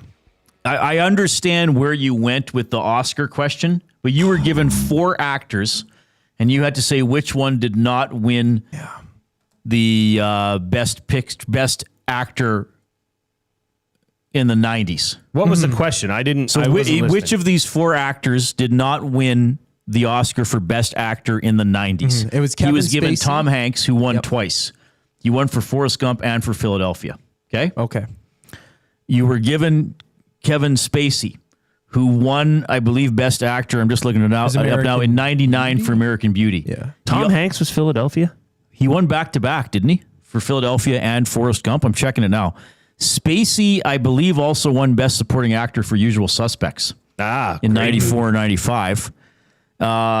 Morgan Freeman did not win Best Actor, nor would have he, I think, he been considered the leading actor in that film. I think he would have been considered a supporting actor. True. I thought his performance was great. I just assumed he won one. And who was the other one you got? It was... who was it? Hopkins. Hopkins won for Hannibal Lecter, obviously. Yeah. So Hanks for Forrest... Oh, no, Morgan Freeman was not... He was considered the best actor in that. He was... or the leading actor. Mm-hmm. So, 1994, Hanks won for Forrest Gump. Freeman was nominated for Shawshank. Nigel Hawthorne was nominated for playing King George III in The Madness of King George. Paul Newman was nominated for playing Donald Sully Sullivan in Nobody's Fool. And then somebody from Pulp Fiction was nominated. Travolta? Travolta was nominated for playing Vincent Vega. And I've never seen a Scent of a Woman either. Yeah, Scent of a Woman was Pacino, 1992. He won Best Actor for that. I thought it was And Justice for All. Like, that's the only movie. Scent of a Woman? I know. I Scent didn't of a realize Woman. how old it was. Oh, I thought it was A Scent. No, like it's a Scent. woman climbing a mountain or something. A Scent of a climbing Woman. woman. It's like Scent. Oh, yes. I thought Al Pacino was her blind handler helping her. Oh, we should climb the mountain. That's a great Scent of a Woman. Scent of a Woman, and she has a blind Sherpa helping her get to the top of. Let's recreate that. But it'll be like some mountain in the Rockies. Oh, we just make it in Mount Entwistle. It would just be the staircase here. A Scent of a Woman. EST shorts. A Scent of a Woman. That's what we should do for our films. We should change the title of Oscar-winning. That's good. That's really good. Silence of the Hams. We could do that. Something like that. Or Science of the Lambs. Yeah. Where we just break down the innards of lambs. We cut them open right on the boardroom table. Oh, my goodness. Maybe not that one. Nah, that's a little aggressive. Yeah, that's anyway. Get stuffies. Had you seen any of those movies that were mentioned from the Best Picture nominees? Yeah, Shawshank I've seen. Shawshank you've seen. Forrest Gump is one of my favorite movies, and Silence of the Lambs is my favorite movie of all time. Oh, really? How about this? Shawshank Indigestion. That's pretty good. Yeah, you buy, there's a company called Shawshank that makes cured meats, and you get indigestion from it. Ooh. So Silence of the Lambs is your favorite movie of all time? Yeah. Oh, good for you. But you have not seen American Beauty? I have not, no. Okay. I haven't watched many Kevin Spacey So now, films. keeping on the Kevin Spacey theme, and yes, everybody, I know he ran into some difficulties as his career progressed. That aside, have you seen The Usual Suspects? I haven't. Oh. No, I know. There's a lot of movies. He was in... Kaiser Sose. I think you should check out The Usual Suspects. Do not look it up. Do not look it up, okay? Just don't look up anything about it. What are you doing? Well, you have that thing today. You have to watch it this week. Watch The Usual Suspects. And have you seen the movie Seven, speaking of Morgan Freeman? Seven I have seen. That's with Brad Pitt. That is in my top 10. That is a fantastic That is in my movie. top 10. Exceptional film. Confessions? I have not seen Seven. Wow. Well, it came out before you were born.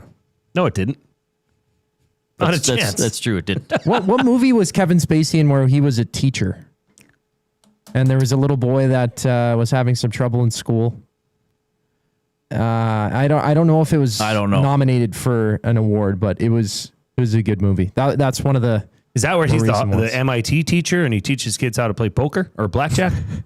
That sounds like a great movie, but no. 21. I don't remember the Kevin Spacey movie where he was a teacher. Rip Van Winkle, Silence of the Lamps, where the lights go out at the most inopportune times. That's a good idea, actually. Yeah, Spacey in the 90s had some great stuff. He was in a movie called Swimming with Sharks with Frank Whaley and Michelle Forbes, and he plays just this aggressive, borderline psychotic, abusive film producer. So that's another one that I remember. Pay It Forward is the one that I. Pay It Forward. Okay, yeah. I don't know He's if a I ever social saw studies teacher. There it is. Did you see this Anaconda reboot? I saw the trailer, baby. So I have a very soft spot for Anaconda with Jennifer Lopez, John Voight, and Eric Stoltz that came out, I think, in 97. The original Anaconda. So I'm working at Blockbuster with my buddy Aaron. Like Anaconda's a movie. And you got to remember at this point, computer graphics were getting better and more prevalent because clearly it's a CG snake. And, Jennifer Lopez was still quite young at the time, but, John Voight's in it. And we're like, we got to see this in the theater. And it was outstanding. Like, it was done properly, had a right tone. And now this premise of this Anaconda with Jack Black and Paul Rudd from the trailer that I saw is that it's about them wanting to make a remake of Anaconda. And then in the process of it, encounter a real anaconda. Well, they lose the anaconda they purchased for the film. Accidentally gets killed. Decapitated or something, yes. Yeah. Have you seen the original Anaconda? I have not. It's would it be suitable for Grace to watch? How old? 13. Well, I think there's only one way to find out. Well, does she like... I guess it depends what she's comfortable with. Like, some people are scared of snakes. So that would be a no-go right there. I think there is some gore. Like, it could be considered not scary, but maybe if you're not into snakes or people getting eaten by snakes or crushed. Right. Or just there being the suspense of them being stalked by a snake, maybe that's just uncomfortable. But for me, I'd be like, no, just dive in and watch it. See what you think. Maybe we'll dive into a board game or two tonight, Grace and I. That's also fun. Because it's just the two of you. Yeah. Maybe you could watch Anaconda. I don't know. All right. We are, of course, coming to you from the snake-free, knock on wood, Canadian Brewhouse. It'd be great if all of a sudden this snake descends. We were like, I didn't realize you guys had a boom mic. Oh, that's a snake. We're in the Canadian Brewhouse studio. Taco Tuesday just leveled up at the Canadian Brewhouse. All day, $3.49, new tacos and quesadillas. After 4 p.m., sip on $5.99 margaritas, $2 off Corona tankards, and tequila shots starting at $5.99. Okay, this is fun. We're having some good stuff here. Maybe you know what we'll play tonight? Jumanji. That's a fun board game. Is there an actual? I thought it was just a movie. No, we have the board game. So which came first, the movie or the board game? Oh, no, board game. There was a Jumanji board game before the Robin Williams Jumanji movie? No. The movie came first. The movie came first, and then they made a Jumanji board game. And then they made a Jumanji movie where they went into a video game. And the Jumanji board game, you all play together just to try and beat cooperative. What's the final person? I got to tell you something here. I never watched Jumanji. Oh, really? I don't know why. I just didn't. Thought that was a good movie. I don't recall all that much of it. It was Robin Williams, right? Yes. And then the more recent one was Jack Black, Kevin Hart. Was The Rock in that one? Karen Gillan. And The Rock, was he the other one? That sounds... I forgot the biggest name. There's one, Journey to the Center of the Earth or something. One of the Jumanji movies. They made a few of them, though. No, There's like they two or didn't. three of them. They didn't. Have they not? No. Journey to the Center of the Earth is its own movie, as far as I know. I don't think it's a Jumanji movie. I think Jumanji was just Jumanji. They have Jumanji The Next Level from 2019. 2017, Jumanji Welcome to the Jungle, the original Jumanji, and then some other movie. Okay. So that's 3. Rip Van Winkle's on fire in the chat. What's happening? Cakes on a Plane. Snakes on a Plane was a kind of a disappointing movie for the premise. You don't say. Yeah. Where's the plot? What's the plot? I know, but they still could have done a better Seems job like with it's it. Summarized in the title. Yes, very much so. And they went back and reshot the line where Samuel Jackson says, we have to get these mother blanking snakes off this mother blanking plane, because I guess they did some test screenings or something, and audience members said he should say this line. So, what did they change it with? No, it wasn't in the movie, and then they went back and reshot it with it in the movie, apparently, or so the legend goes. Jason Milne of Edmonton Sports Talk, 3 to 6 p.m. every day. Some people say, "Oh, do you ever watch a movie, Bookbinder?" Of course I do. I love all forms of fiction and non-fiction. Often I'll be binding a book and watching a classic film on my laptop or tablet nearby. By candlelight, of course. Late at night. Just the other night I watched The Wizard of Oz. Delightful film. Spoiler alert.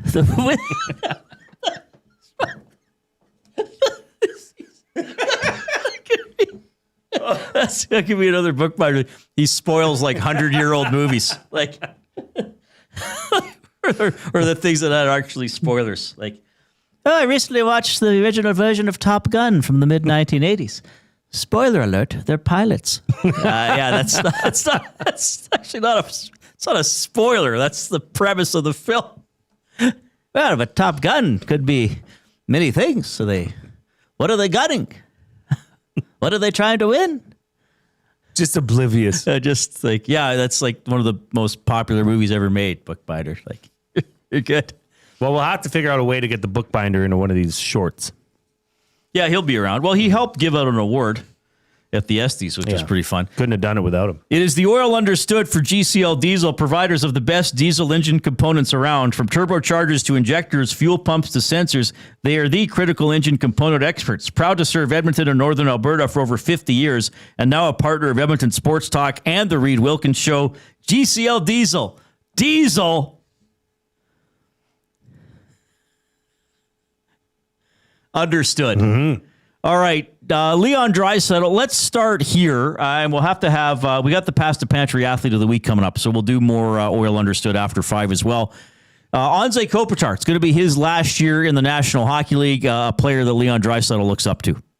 Kopi was always, my idol growing up, or one of my two guys that I really looked up to, and I've learned so much from playing against him, from watching him. You know, I had the privilege of playing with him at the World Cup in 2016, and kind of took me under his wing there. And we've had a close friendship ever since. So, first of all, amazing career, like truly one of the best to do it. And we'll see. Maybe we got another couple battles against him. So I won't let him off the hook yet. But just a fantastic career. All right, and I remember when Draisaitl was coming to the league, he was often compared to maybe having the potential of Anze Kopitar. Kopitar, a great player. A lot of talk about David Tomasek, the player signed out of Europe, who, one Tom Gazzola is extremely skeptical of being able to play in the NHL. I sort of am too, but we'll see. Here's Draisaitl on Tomasek. Yeah, I think that part you can tell. You can tell that he's played pro hockey for a while, and seems to be somebody that certainly knows where to put the puck. He can certainly finish. Try not to pay too much attention or put too much stock into these captain skates. But he looks good, I think. I think he looks really good. I don't know how he's looked in the practices, but in the captain skates, I thought there's a lot there. Try not to put too much stock into these captain skates. Well, that's what does that mean? Does that mean, you can look great in the captain's skate, but it doesn't really matter until you get to the real deal? Yeah, I think that's part of it. Now, you can, I guess at least the captain skates or these first days of training camp allow you to demonstrate some skill, which players like.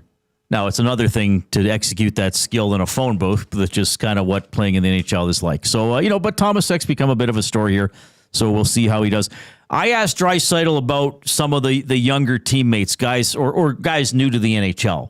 But Savoy, Howard, and I asked Leon, like you as a veteran, and you had to go through some growing pains. What's your line between actively helping them or stepping in, or kind of just letting them learn on the fly? Well, you try to help out wherever you can, of course, but it needs to come from them a little bit as well. I can't be the one going up to them constantly telling them what to do, what to change. They got to show that, they're willing to learn and they want to learn from the best. And I think all those guys, they have that. And I think along the way, you just learn so many lessons and so many little things that you just don't learn when you're that age, right? So, all of them have been great. And hopefully they can adapt quick and help us out. What do you take of that? What's your takeaway from that statement saying, I like it? Okay, hand up. Yeah, I'm sure. If they come and they talk, but they've got to figure it out too. They've got to learn and know that they have the opportunity to learn from some of the best in the world right now. Are they going to take it? Are they going to shy away, or are they going to rise? Yeah. I like that. What's your take on that? Well, I think, that you know, answer? he kind of answered it the way I thought. I mean, I don't think... I think that in the world of pro sports, there's a lot of leading by example. You know, Leon and Connor and Darnell and Nugent Hopkins and, you know, now even Boosh and Ekholm's around. Like, they know how to conduct themselves. So I don't think they need to tell a player, hey, guys, like, we try to be in bed by 10, you know? Right. Or we might have a glass of wine with dinner. That's it. We don't go then have some beers. Like whatever. So, but I don't think they need to actively discuss that. I think it's more of a lead by example type thing. You know, you're getting to the rink on time. You're putting in the prep. And I think that's how they hope to rub off on younger players. I think if they actually need to sit down and have a discussion, well, it might be too late by that point. There might not be time for a discussion. Is that one of those situations where the best case or the best actions by them is to shut up and listen and watch? Oh, yeah, for sure. Right? You know, you learn so much by watching and listening. Yeah. Especially as you're coming up in a new, whether it be at work, whether it be as a professional hockey player going to the next level, watching and observing and listening is a very powerful tool. Right. And I think that's the beauty of it. You know, Savoy Howard, or even other guys who come. I mean, you could even put Pat Colson in that category still. He's still relatively young. Like, Leon did that interview with Friedman and Bukauskas, and they said, like, is it true you're the first guy to the rink every day? And he goes, yeah, like probably 20 minutes before. And he goes, and then they said, and then who? Well, then Pickard and then Pat Colson. I don't know if Pat Colson had that habit in Vancouver, but I'm sure Draisaitl rubs off on him that way. You know what I mean? So, yeah, but I do think there are also discussions, but those are probably little things that might even happen in game. You know, like Savoy gets poke checked a couple times by a defenseman, and Leon said, like, you got to go. He can't go to his right. You got to attack him to the left. Yeah, you know, probably those little things. But I think the big picture things, like how to conduct yourself. Now, I think they already have a sense of that, but it's going to ramp up in the NHL. But more just you're getting used to the travel, you're getting used to the pace of play, you're getting used to the quality of your opponent. Like, just there's no freebies in the NHL, right? You know, so probably just that type of lifestyle. They kind of got to go to the school of hard knocks for that, I think. Which is good. You know, throw them to the fire. Then you learn. Yeah. That's how you really learn. Yeah, well, Leon learned that way. Exactly. I mean, he told the story a couple of years ago that the first time he played LA, he couldn't get the puck. Like, he was just, is this the NHL? Like, the other team just has the puck the entire game? You know, that's what it seemed like. All right. Of course, Edmonton Sports Talk is presented by Play Alberta. Why limit your choices when you can have it all? Play Alberta is your go-to app for casino games, sports betting, and lottery, all in one place. With easy access to real money games, you can enjoy everything Alberta has to offer right at your fingertips. Download Play Alberta now and start playing today. If you go to playalberta.ca or go to the Play Alberta app, click on Sports EST Specials, and you will see Jay's play of the day. More from Draisaitl and Trent Frederic in the final hour of the show. We got the Pasta Pantry Athlete of the Week when we get back.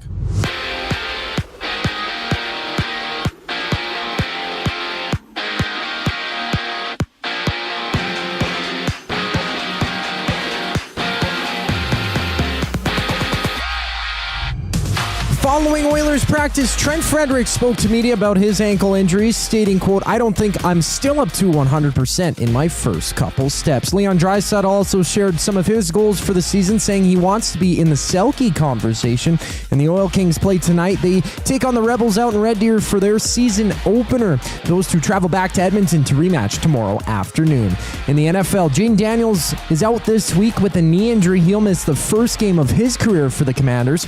Marcus Mariota gets a call for their matchup against the Raiders. And DeAndre Swift's availability is up in the air for the Bears. He's questionable with a hamstring injury, with Dallas and Chicago hitting the field on Sunday. CFL action, it's Jarrett Daggy starting for Toronto as they face Montreal at 5 o'clock. BC and Calgary also match up at 7:30 with the Samps second in the West, 8-4 on the season. While on the diamond, Max Scherzer gets the ball for Toronto. They play Kansas City for the first of 3 games. First pitch for that one at 5:40.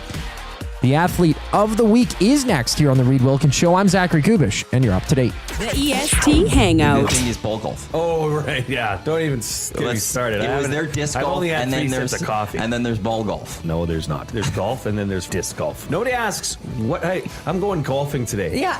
Oh, which one? Nobody in the history of the world, except disc golfers, have asked that question. The EST Hangout, presented by Sentinel Storage. Weekday mornings 9 to 11, only on Edmonton Sports Talk. Your clear choice for Edmonton sports. Need extra space for products, tools, or seasonal stock? Sentinel Storage gives your business flexible storage and the room to grow. Affordable storage that scales with you. Try 4 weeks free at sentinelstorage.ca. Buy Canadian, store Canadian. The leaves are turning, and just like golf season, time is running out to get in on Play Alberta's biggest offer ever. For a limited time only, new players can get up to a $1,000 casino bonus when they sign up. There's never been a better time to join the fun. Visit playalberta.ca today to get started with casino, sports, and lottery all in one app. Must be 18 plus to play. Remember, if you gamble, please use your game sense. Win big this NFL season at the Canadian Brewhouse presented by Bud Light. You could win a trip to Super Bowl 60, plus prizes like smokers, Bud Light coolers, and a trip to an NFL home opener next season. Enjoy $1 off Bud Light and Budweiser tankards. Details at thecanadianbrewhouse.com. You've always known GCL Diesel as the experts in diesel fuel systems, but did you know that GCL is also your source for turbochargers and turbo repair? As a turbo supplier for Garrett, Borg Warner, and Holset, GCL can provide genuine original equipment turbos at wholesale prices. Whether it's diesel, gas, natural gas, or performance, we can provide you with the turbo or custom repair you require. Turbo questions? We've got turbo answers. Visit us in the West End or online at GCLDiesel.com. GCL Diesel, turbochargers, understood.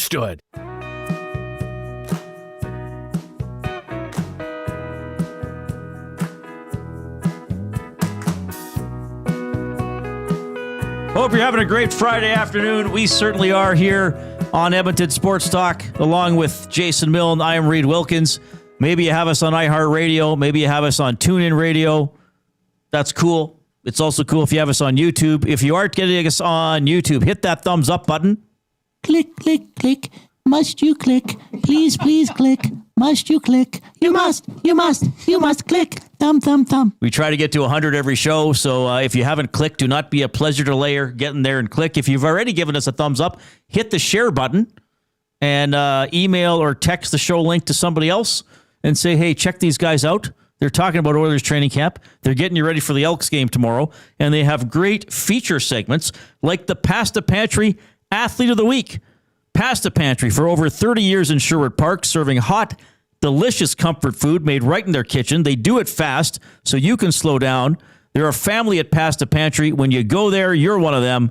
Check out Pasta Pantry in Sherwood Park, your home of the pregame meal. And this week's Pasta Pantry Athlete of the Week is Meadow Belanger, who's also joined by her mom, Sandy. Meadow and Sandy, how are you doing? Good. Good. Meadow, how old are you? I'm 11. You're 11, and where do you live? Sexsmith. So that's up northwestern Alberta. Do I have my map right in my head? Yeah, we're just north of Grand Prairie, 10 minutes. North of Grand Prairie, okay. Okay, so Meadow, you're a hockey player out of Sexsmith. When did you start playing hockey? Because you're 11 years old now. When did you start playing hockey, and what drew you to it, and why do you love it so much?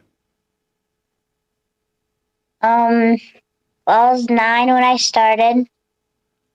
I started at the outdoor rink, and I just felt like a connection to it, the skating, and yeah. Okay, so you're 9 years old. You started when you're 9, and now you're 11, and over the course of this interview, we're going to go through what you've accomplished, which is quite a bit for someone that's only been playing hockey since you were 9. Did you do anything before hockey? Because from what I gather here, you're quite a skilled hockey player. What were you doing before hockey? I played football and karate, and I also did rugby. Oh, wow. Okay. So rugby, karate, and now hockey. In your second year playing hockey, you earned the honors of top female of the year and top all-piece hockey player for the Sexsmith Vipers. And although you were on defense, you led the team in goals. That was in your second year of hockey. How come hockey comes so easy to you, Meadow? I don't know. It's all the practice doing on the outdoor rinks, and the practices count. Kate, I want to ask you about something that happened this past July. You played in the first PWHL showcase in Toronto. This is your third year of hockey, and you're a part of such a great event. How did you get selected, and what was it like traveling to Toronto and playing in that showcase? Well, it was an experience. I met a lot of people there. It was pretty fun. Was this the first time you were on a plane? Yeah, it was on my bucket list. Oh, nice. What was it like going on a plane? Was it your mom was with you? Yeah, my mom and her best friend. Okay, and were you nervous on the plane, or was it okay? No, I wasn't nervous. I get the sense that nothing really shakes you, Meadow.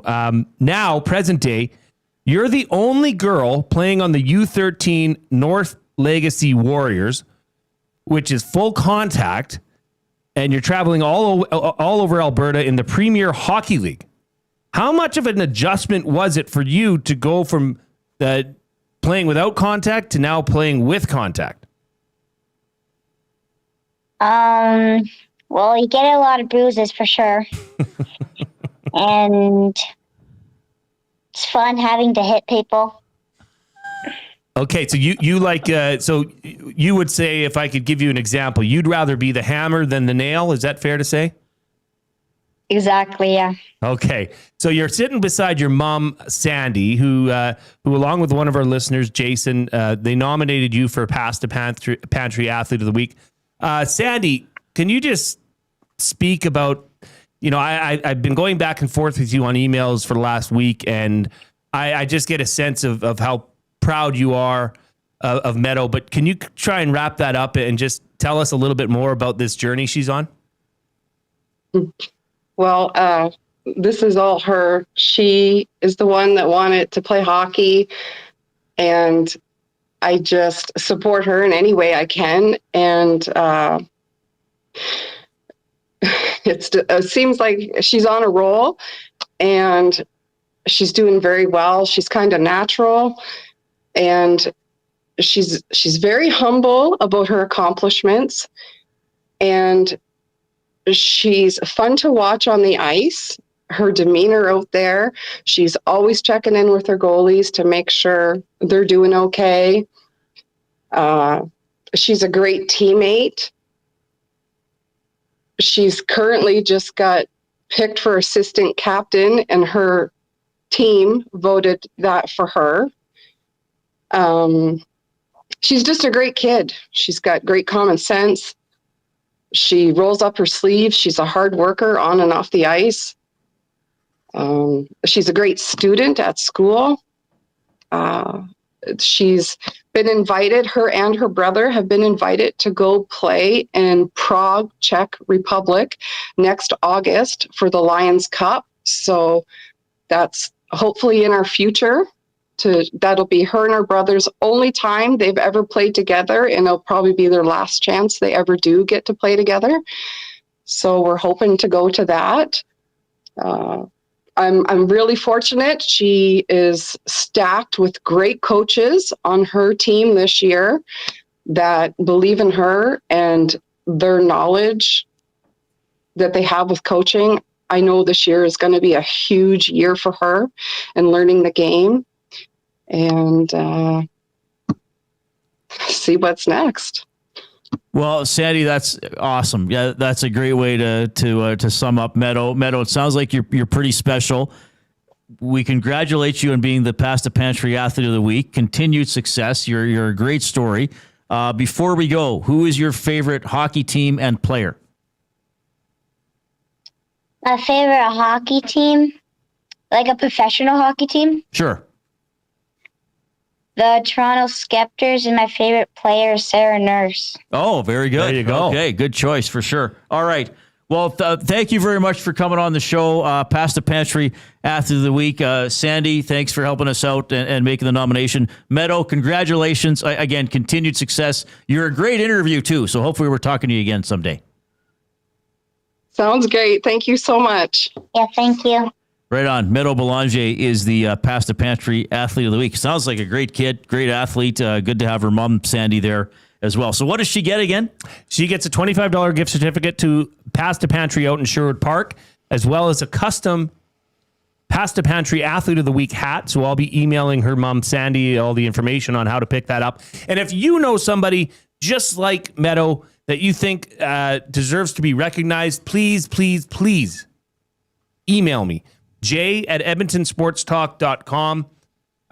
We love this segment so much. I mean, highlighting someone like her. Reid, she was discovered, so to speak, on an outdoor rink. She was just playing shinny. And there was, she was playing shinny, and there was sometimes, there's practices going on as well. Yeah. And one of the coaches said to her mom, Sandy, he said, well, where's she playing?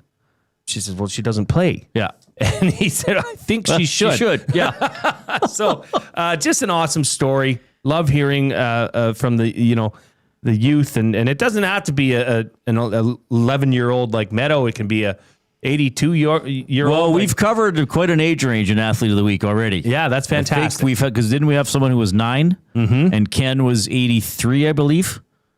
Our marathon runner. Yeah. So, we'll tackle any sport, any age, any gender. We love doing it. We love the Past the Pantry Athlete of the Week. Okay. So, email jay@edmontonsportstalk.com with your nominations. Well, I actually got one. I have one. I got to send it to you. Oh, please do. Well, I told you about it, but I guess I got to email you the details. I'm like anybody else. I only reply to the email. Jay will not talk to me if I bring it up. He's like, no. Tut. Tut, Reid. Tut, Reid. Here's my email. Okay, 5 o'clock break, buying or selling, fired up, words of the day, all in the final hour. Two guys and a goalie. The thought I had this morning is, what if he is making this, we'll call it a political decision to have eyes on him, not falling on a sword, but carrying a shield, as it were. Because if everyone's asking questions about him, guess what they're not asking about? Guess who hasn't been swamped with stuff heading into the season? Stuart Skinner, Darnell Nurse, Evan Bouchard. Two guys and a goalie, presented by GS Construction. Tuesday and Thursday afternoons at noon, only on Edmonton Sports Talk, your clear choice for Edmonton sports. Looking for quality building materials and friendly advice? Visit us at Windsor Plywood Leduc, family owned and locally run since 1993. From interior materials for doors, flooring, baseboards, and all the finishing touches to all you need for your outdoor projects like cedar lumber for decks and fences, plus all the plywood you'd need. Our full-time on-staff carpenter can help with anything odd-sized or custom, and from domestic hardwoods to exotic selections, we've got you covered. And if we don't have it, we'll track it down for you. Windsor Plywood Leduc. We're the experts you need to know. Weiss Johnson, whoa. Hi, Dennis from Weiss Johnson here, and we're excited to be partnering up with the Nielsen Show and have a special deal exclusive for Nielsen Show listeners. Get 10% off any new Trane furnace, air conditioner, or heat pump installation from now until the end of October. Bundle a furnace with an AC or heat pump and get 25% off the package price. Get your home comfort now for all seasons with Weiss Johnson and Trane. Trane, it's hard to stop a train. Visit wjsportstalk.com today. Fall football in your living room just became the Fan Zone. Before you move in the giant screen, make space to cheer on your favorite team with Sentinel Storage. Try 4 weeks free at sentinelstorage.ca. Running your own small business takes courage, and as it grows, so does your team. That's why Alberta Blue Cross offers health, dental, life, disability, and wellness benefits designed for small businesses, because we know a healthy team means a thriving business. Join over 5,000 Alberta businesses who have chosen us to help their business grow and succeed. Alberta Blue Cross takes care of you and your employees, so you can take care of your business. Visit ab.bluecross.ca to find a plan that's right for you. At Mind360, we invite you to embark on your mental health journey in a safe and comfortable space. Conveniently located in St. Albert, Mind360 has a diverse team of experienced clinicians that offer a broad range of tailored services for children, adults, and families. Furthermore, we are very proud to serve our military, veterans, and first responders. If you're looking for counseling, treatment, or assessment, understand that you are not alone. Contact Mind360 at mind360.ca to book an appointment today.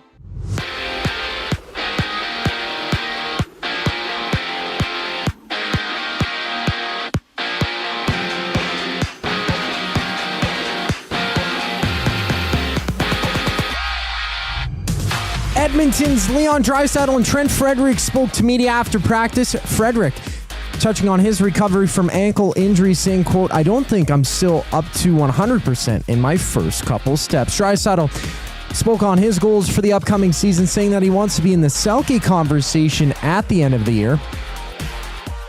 And on the road, the Oil Kings open their season against the Rebels at 7 o'clock. Those two come back to Edmonton tomorrow for puck drop at 4 o'clock.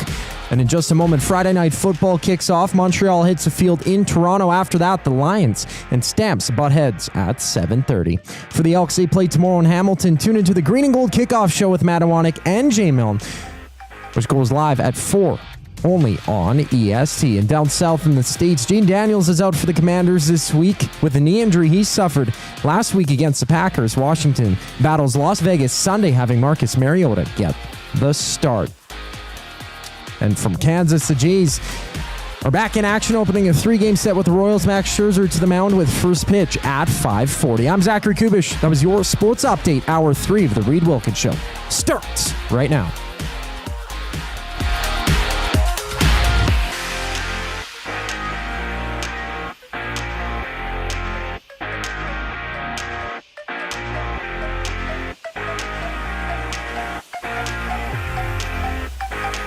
Must you click? Click.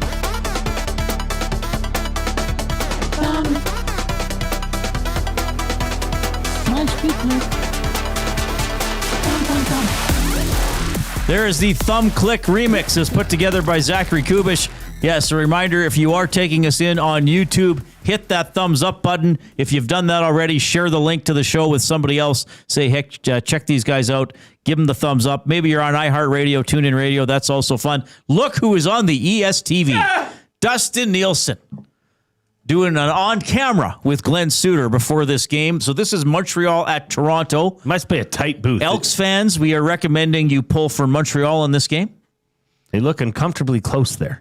Yes, that was a weird angle. Well, some of the broadcast booths are kind of tight. Yes. So Montreal at Toronto. Daigie's going to start for Toronto. The Elks could stop him at the end of the game. Hopefully Montreal can stop him. Those are awful uniforms, by the way. These Argos light blue kits and those oars around the shoulder, they look like feathers to me. Those are oars? Yes, they're supposed to be oars. Oh, yeah. They are those. They are awful. Like they need to have a dark. Like, I get it. You had tried different things. You change uniform looks, but this whole light blue kit is not good. Pinball Clemens Toronto Argonaut like era. the deep blue white pants. Deep blue pants with the white stripe. Well, you'd have dark pants? Yeah, I love that. That was tight. I don't know. I don't always like the solid colors. It works. It does not work for these. They look like it looks like a pajamas. Yeah, I know what they're trying to do. It's just I'm not a big fan either. Like, bring back the dark blue top, the dark blue helmet with the giant A on it. Montreal offense coming onto the field with our buddy Justin Lawrence at center. Is he not? There he is. There he is. Walking into the frame. So, yeah, Elks fans, you need Montreal to win tonight. And I know you're uncomfortable when I say this. You need Calgary to win later tonight over the BC. That's actually, that Calgary over BC, is that even more important than this one? Yes. They're both pretty important, but preferably. 780-218-9999, the River Cree Resort and Casino inbox. River Cree Resort and Casino, home of the kitchen restaurant. Sundays and Mondays, 50% off the entire menu. Available Sundays and Mondays, 5 p.m. till close. So you're laughing at some message you're getting, so this must be good. Well, I had to take a break from the River Cree Resort and Casino inbox at 780-218-9999. The real Slim Davey, we're talking about, making EST shorts based off of movies that we just preferably Oscar-nominated films. Well, yes. yeah. So this one is called James's Bonds. The story of a man's low-risk investing strategy. Instead of Goldfinger, it could be like Copperfinger, or like right, something like that. What's a less expensive or what's a less lucrative metal? Yeah, copper's there. Tin finger. Collingwood Rob says... Bro, what's a penny made of? Brass or copper? Brass. Yeah, so it could be brass finger. A farthing. Instead of like... Because in Goldfinger, he wanted to make Fort Knox radioactive, so the price, his gold went up. He could be like... I don't know what he could do. He's So, Mr. Bond. Brass monkey. I've kidnapped all the trombones in North America. Where would you get your brass now? Collingwood Rob says Shaving Ryan's Privates.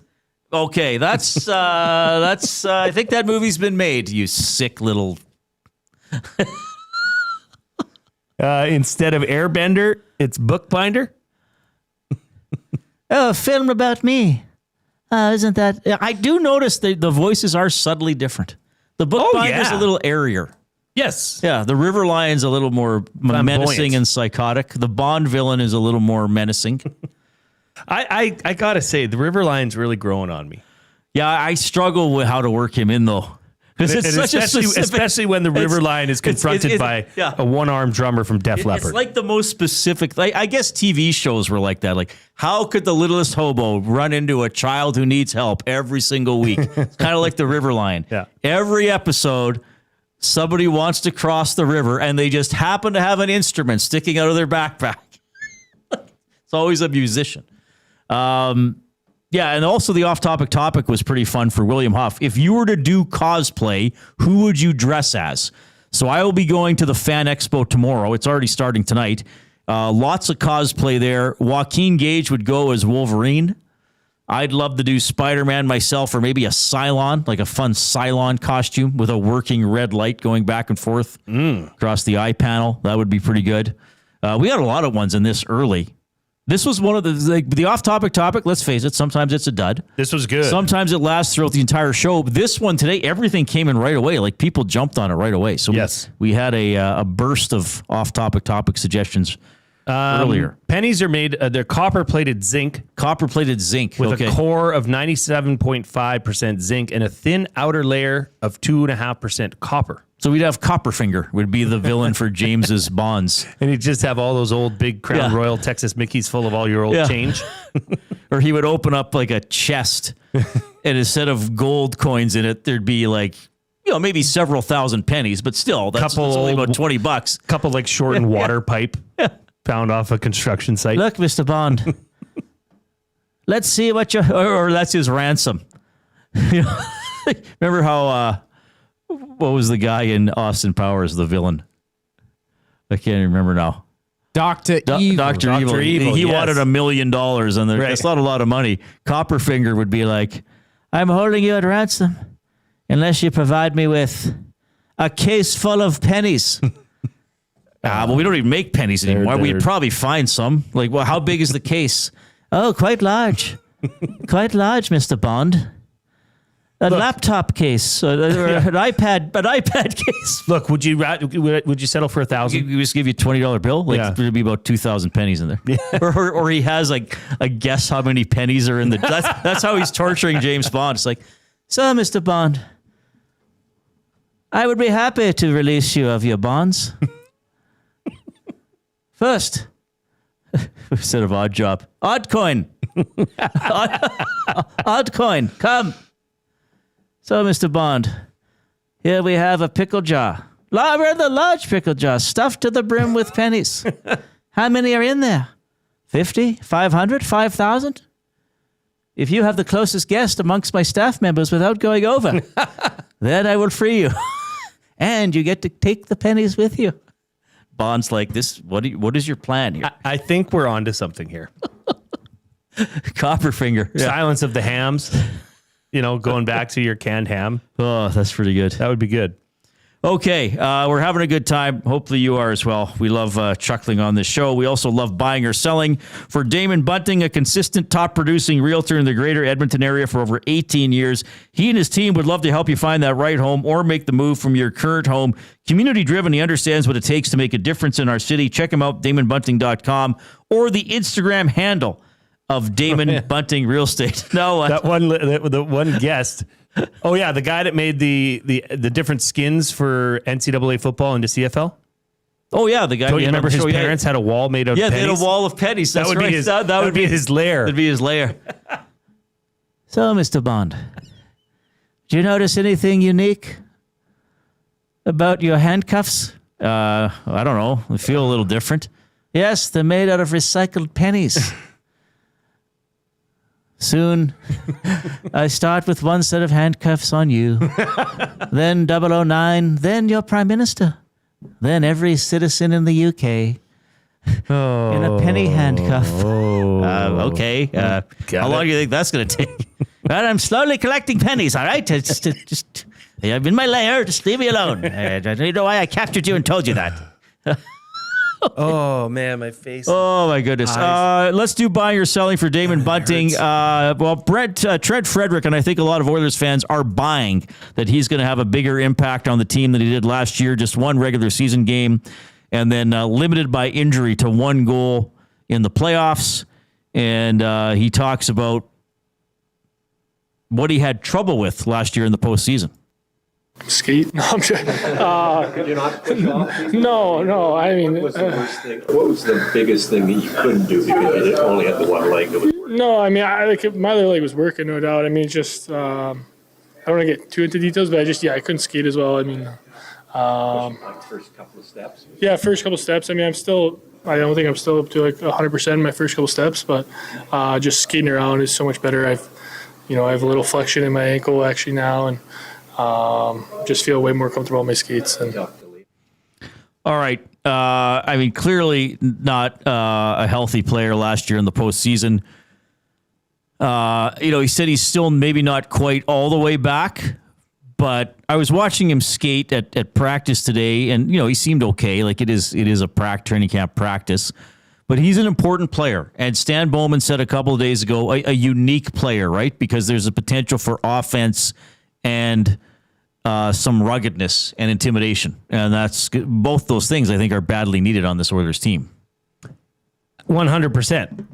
Whether he can do that or fill that role, because if he did, it would be probably the first, I know that's kind of what his role has been when he was with the Bruins, but he's only played one full season where he's played all 82 games. I played 42 games, 60 games, 79 games, 82, then last year, right. 58? Yeah. Now, was he in a couple of the COVID seasons? Yes. So that would have been 2021? So that was limited to that was the 56 gamer. So 42. So even that was not quite a full season. And then the previous year was about 70, depending on the team you were on. So I still don't quite understand, Reid, I think the general sense from fans' point of view is, well, I hope they know something we don't. Or, right. What's the book on Trent Frederic? Because the Oilers seem to have put a lot of faith in him, especially signing him to such a long deal. I hope for the sake of the Oilers that he does pan out that way. Yeah, well, it's a long deal. And he was asked today about signing for that long, and if that's something he was looking to do when he was traded for. Yeah, I would say, in all honesty, when I first got traded, I didn't have any intention of I was probably just going to go see, play the market or whatever you say. And then since the day I got here, I just loved it. And all the people are great, and the staff, the players, the organization, how well they treat everyone. I mean, go on and on why I liked it. And then I don't know about right away that I wasn't playing, so I don't know how much negotiation there was. But, that part kind of stinks. I feel like I still have to show I'm a better player than I've showed so far. But I'm very happy where I am, and I'm excited. Well, so that's interesting. When he was traded for, he thought, okay, I go to Edmonton, I'm in there for the playoffs, and then I'm a free agent. And then he gets here, and he's like, holy crap, I want to be here. So that's good. And he said it there again at the end. He knows that the real Trent Frederic, so to speak, has not made an appearance in an Oilers uniform. And if he can perform to what he is expected to perform to, then he's going to be a valuable player. He was playing center today with Howard and Janmark. I mean, we'll see what the lines. Draisaitl, by the way, was with Podkolzin and Kapanen, which I thought was interesting too. I'd like to see Frederic at center, personally, at least to start. I mean, he was asked today about Adam Lowry, and he's like, well, yeah, if I can be Adam Lowry, I mean, that'd be pretty good. I know there's been talk about using Nugent Hopkins at center. And of course, you want guys who are versatile. I see Nugent Hopkins as a winger. Yes. If I'm filling out the lineup, you'd hope McDavid and Draisaitl are on different lines with competent wingers. Then Frederic is the third line center. I think maybe Henrique, it might be time for him to move to the wing. So could Noah Philp and Curtis Lazar split the fourth line center role? Is that ideal, or are you still not comfortable with one of those guys being fourth line center? No, I think that's where they should be. And it just depends how they complement, what they bring to the table. Because as, we had Brantt Myhres on earlier, who said the difference in the Stanley Cup final was sandpaper. Mm-hmm. Who's going to bring that sandpaper, especially in that fourth line role? Because that's where you need to have players that you're paying $1 million or less that are playing like $1.5 to $2 million players. Right? That's the difference. No, maybe Henrique can still play center. And maybe Nugent Hopkins will at times too. But I'd like to see Nugent Hopkins in the top six on the wing. And I think I know they would play different positions, but especially with Hyman out, I think you want Nugent Hopkins as one of your wingers going into the season. They haven't necessarily been using him like that in training camp. But to me, that would be my ideal centers for the team. McDavid, Draisaitl, Frederic, and then maybe the fourth line, it's either Henrique, Philp, or Lazar, who's ever playing better or whatever situation you need. Does Frederic immediately become the new Zach Hyman on the power play for the first month of the season? I mean, I just can't think of another player that could possibly... No, they'll put Mangiapane there. Okay. That's what I think. That's what you think, yeah. I just, is he not a little undersized for that spot in that role? Maybe, but I think they want him to get in there. And that's a good question, actually. I hadn't thought of that because, there's no Perry just to slide in there anymore. And I mean, you're without him till the start of November. Probably 12 games, yeah. Maybe it's Tomasek. Well, Tom sure would have the size for it. Tom would sure have fun with that. Yeah, throwing Frederic as the net front on the power play. I'm not sure. Like my gut tells me Mangiapane, but you're right. He's not as bulky as Perry or Hyman for that role. Harder to move a guy like Frederic. Yeah, that's a fair point. Okay, do you have a buying or selling for me? Well, we can do it for Fired Up. Want to do it for Fired Up? Yeah, we can do it for Fired Up. 5:22. Here comes the Coop.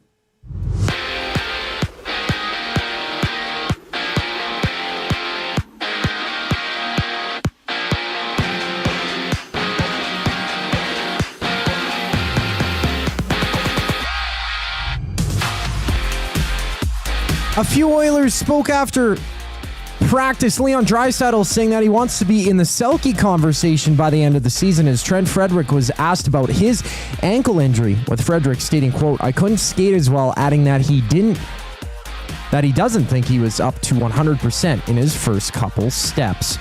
From Red Deer, the Oil Kings dropped the puck to start their season against the Rebels. They face off at 7 tonight before rematching back in Edmonton tomorrow afternoon. And right now, in the CFL, the Alouettes trail the Argos 3-0, with Toronto converting a field goal from 25 yards out. McLeod Bethel Thompson takes over for Montreal. They're 2nd and 11 from their own 39 with about 6 minutes left in the first. After that, the Stamps and Lions kick off at 7:30. And tomorrow, the Elks and Ticats hit the field. Join Matt Iwanek and Jay Milne for the Green and Gold kickoff show as they preview the action at 4 right here on EST. And the Jays, they play tonight, opening a series with the Royals. First pitch for that one in about 15 minutes. Max Scherzer, the starter for the Bluebirds. Fired Up is our next segment here on the Reid Wilkins Show after we return from break. I'm Zachary Kubish, and you're up to date. The Oil Stream. Another interesting tidbit from Coach Kris Knoblauch. He wants to see Nuge more at center. Do you like that? I don't mind it. I think that could still change too. I'll add Henrique was on the wing yesterday. We could see those guys shuffle around, but he mentioned Frederic as well, his ability to play center. And The Oil Stream, presented by Boston Pizza. Monday, Wednesday, and Friday afternoons at noon. Only on Edmonton Sports Talk. Your clear choice for Edmonton sports. The leaves are turning, and just like golf season, time is running out to get in on Play Alberta's biggest offer ever. For a limited time only, new players can get up to a $1,000 casino bonus when they sign up. There's never been a better time to join the fun. Visit playalberta.ca today to get started with casino, sports, and lottery all in one app. Must be 18 plus to play. Remember, if you gamble, please use your game sense. It's wing showdown time at the Canadian Brewhouse. Creamy street corn goes head-to-head with Mexican chili lime. Two bold flavors battling for your taste buds. Grab them anytime, or just 69 cents every Wing Wednesday. The Canadian Brewhouse. Our house is your house. Your home for live music and great performances is the River Cree Resort and Casino. Just wasting gas. Blurring them dotted lines, killing. Don't miss 3-time CCMA Performer of the Year, Dallas Smith, Unplugged, November 1st at the River Cree Resort and Casino.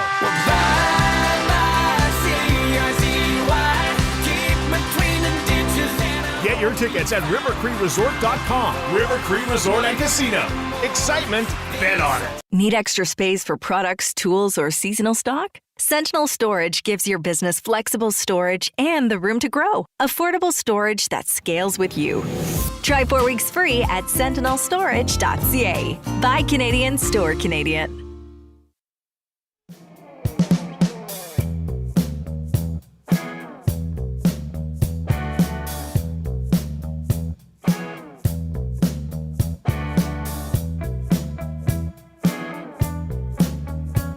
.4:19 left in the first quarter. Toronto leading Montreal 3-0. First of a doubleheader on Friday Night Football. Calgary and BC.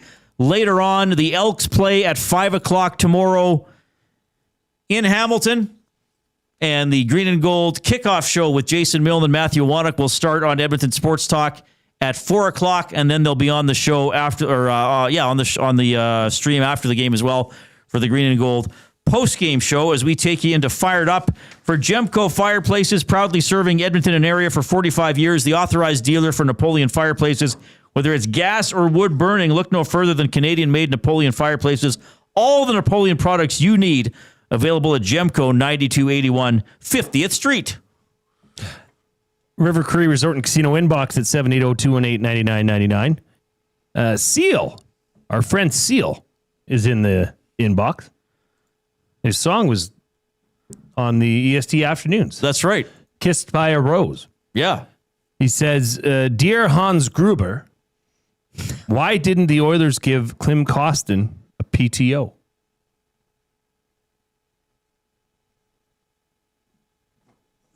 Why would they? Look, is he being serious? It's a question. Because he didn't get one. Like, I don't think they need a Klim Kostin on the team. I realize he was really popular when he was here. But I mean, he's played on a couple other teams, wasn't really full-time ultimately with either of those teams. So I don't know if he's going to be a big solution to anything. Or was I supposed to say McLean to that? Because he asked Hans Gruber. Is there a McLean involved in this? I don't know. It's up to your discretion. It's up to my discretion. Yeah. That's not something I've been thinking a lot about. Chris in the Nasty Chat says, Reid Wilkins, have you been at the 2 practices yet? And if so, who is standing out for you? Well, unfortunately, I haven't been able, because I was on the hangout yesterday, I didn't go to the rink. And I went to the first session today. So I have not seen a lot of Tomasek myself. Who stood out to me? I don't know. Draisaitl looks good. I mean, what do you want me to say? Mm-hmm. Like, there's some guys I'm not even paying attention to. I hate to say that, but as a media guy, you got to filter out what you watch, or at least I do. I was trying to watch Frederic skating today, and I thought he was clearly turning it better and had more burst than he did last year. Okay. When really it looked like he was going to fall over half the time last year in the playoffs. Yeah. So I thought he looked. I thought that Frederic just looked more comfortable and more mobile out there. So that was pretty good. Boy, MBT is playing terrible. Oh, really? For the Alouettes. Huh. Like he threw a pick. It was tipped, but it was still a dumb play, and he almost just threw another interception behind the line of scrimmage. Wow. Yeah, but I mean, I'll see more during the. I know people want a lot of information, but I'm not going to give you stuff I don't have or conclusions I haven't arrived at yet. You were on the hangout yesterday. Why? Because I was doing the nerd draft. You want to get fired up? Sure. Well, apparently, can we say? Well, why not? The poll's closed. Apparently, Justin and I tied. So when you combine the Instagram vote with the Twitter vote, apparently we tied for first, and Lieutenant Eric was not far behind. And I think the most pertinent news here is that it looks like we've got a relegation. Yeah, Tom's going to be relegated. He was exactly, as far as we know, and we don't have anything from Commissioner Quinn. Nothing official. As far as we know, This Tom is is at exactly 18%. 18.0%. 18.0%. And if I'm not mistaken, the commissioner said that if it was 18 or lower, you're relegated. He gone. She did not say 17.9 or lower. It was 18. And between the Instagram vote and the Twitter vote, which had exactly 800 votes, I believe, our dearest Tom Gazzola it looks like he's facing relegation. Yeah, this is breaking news. Apparently, maybe there's going to be a draft off between Dustin and I. Well, that'd be fun to have like a 3-round draft where we didn't know the topic. I think that would be fun. And you could do it live on the Hangout and just put up a quick poll. Yeah. Like bang, bang. Nothing needs to be drawn out. No 24-hour vote. No. Put it up on a poll in the Nasty Chat and say Reid versus Dusty head to head. You guys sit on opposite sides of the Hangout studio and go mano a mano on a draft topic you know nothing about before. Yeah. And you make just gotta come up with stuff. Yeah, 3 or 4. Maybe 4. So if it's snakes, it's the same. But sure. Yeah, it was interesting. I don't usually read the comments on Twitter, but I was reading some of the comments to the poll yesterday, and I was Team 4. And there was everything from like, Team 4 is clearly the best to whoever drafted Team 4 must be an idiot. It's quite polarizing. Yeah, it is. Right? And you can think but that's the point of having a draft. It's fun. Yeah. And then you go on and pick. And somebody even didn't like, because who picked Spock? I don't know. Somebody was complaining that, I think Dustin picked Spock. Somebody said Spock is not a nerd, should not have been picked. Somebody said that because Eric took Milhouse, didn't he? I think Eric took Milhouse, and that Milhouse is a dork, not a nerd. So that it's amazing the opinions people get on these drafts, which is, I guess, why Dustin and Eric keep wanting to do them. What? Okay, so for tomorrow's game, Elks out in Hamilton. I did some number crunching today. Oh, interesting. The Elks have won how many games? 5 this year, yeah. 5 They've and 8. lost 8. I hope you crunched the numbers deeper than that. Hey, Reid, I was doing some research here. And that was crunching the net. So see this fired me up. See this W column? This fired me up. What do you think the discrepancy is in their wins? Okay? They're 5 wins. Justin Rankin, total all-purpose yards. Well, rushing and receiving. Yeah. Yeah. Compared to his all-purpose yards in their losses. Well, he had all those against Hamilton. I'm going to say all-purpose yards on average. The average per game? The average per game in wins versus average in losses. I'll say 111 in the wins and 34 in the losses. That might be high for the losses, actually. It's low for the losses because he did have a 133-yard all-purpose game against Hamilton in which they lost. Oh, right. Okay. Okay. In the losses, Justin Rankin averages 63.5 yards. Oh, I was way under. Are you ashamed of me? Nope. If you take that 133-yard game out, Reid, it's pretty damn close to what you said. Okay. What did you say for the wins? 111. In the 5 Elks victories, Justin Rankin has averaged 148.2. 148? All-purpose. All-purpose. Now, against Calgary, it was over 200. 204. But still. So that bumps that up, too. Was it Ottawa he had? There was another game he had a lot. Maybe I'm thinking 179 yards versus Toronto when they won 28-20. Okay, yeah. 176 yards in their win versus Ottawa earlier in the year. Right. 94 yards in their win against Ottawa later in the year. Obviously, 204 against Calgary, 88 in the win against Montreal. This team goes the way Justin Rankin goes. Okay, so how do they get him the ball? Well, that's the $1 million question. Okay, so, and this is the thing. And now of the three primary coaches, because I think we have to include Killam. Like when on a football team, when people talk about coaching, you're talking about the head coach, the OC, and the DC. Yep. Not that special teams isn't important, but we had Aaron Grimes, the defensive backs coach. But even if the DBs were getting torched, most people would point the finger at Sherritt before Grimes, right? They'd say, well, the DC's in charge. So if the Elks, here's the thing. Do they try to run up the middle too much with Rankin? Yes. Do they need to get him off tackle? Okay, so I have a simple knowledge of football. A gap is straight ahead. Yes. B gap is one off to each side. C gap is do they need to call more runs for the B and C gaps? Yes. Yes, 100%. And move your offensive linemen around. This zone blocking scheme where, it just seems like they're trying to slip off of guys that they're not able to do. Mm-hmm. Because a zone blocking scheme requires you to take care of have a double team, and then one of the guys slips off. Right. And goes up to the next level. They're not successful at that. Right. It hasn't been working out for them. What's been working for them is misdirection. That has worked. It's proven to work. So I expect to see a healthy dose of pulling guards, take Mark Evans a second, put him in the backfield like it worked against Calgary, not up on the line, and have that 325-pound train coming through the hole leading Justin Rankin. He's capable. He's got good footwork. I would like to see improvements in the run game schemes tomorrow. And the odd misdirection. Maybe a Curly Gittins Jr. coming through the backfield, right? Moving the offensive line around. And not for any other purpose other than for confusing the defense. Right. But here's the thing. Does any of that work if they don't have a deep threat receiver? Or they don't throw deep sometimes? Well, no. That's right. They do. Every team has a guy that can run up the field. It's not... Do the Elks? They do. Who? They can send Benjamin Victor down the sideline. We don't even know if he's that fast. It doesn't matter. You just need to do it. Okay? You really need to do it. Hell, I don't care. Overthrow him by 5 yards. Underthrow him, and then you get a pass interference. Pass interference, right. Just do it.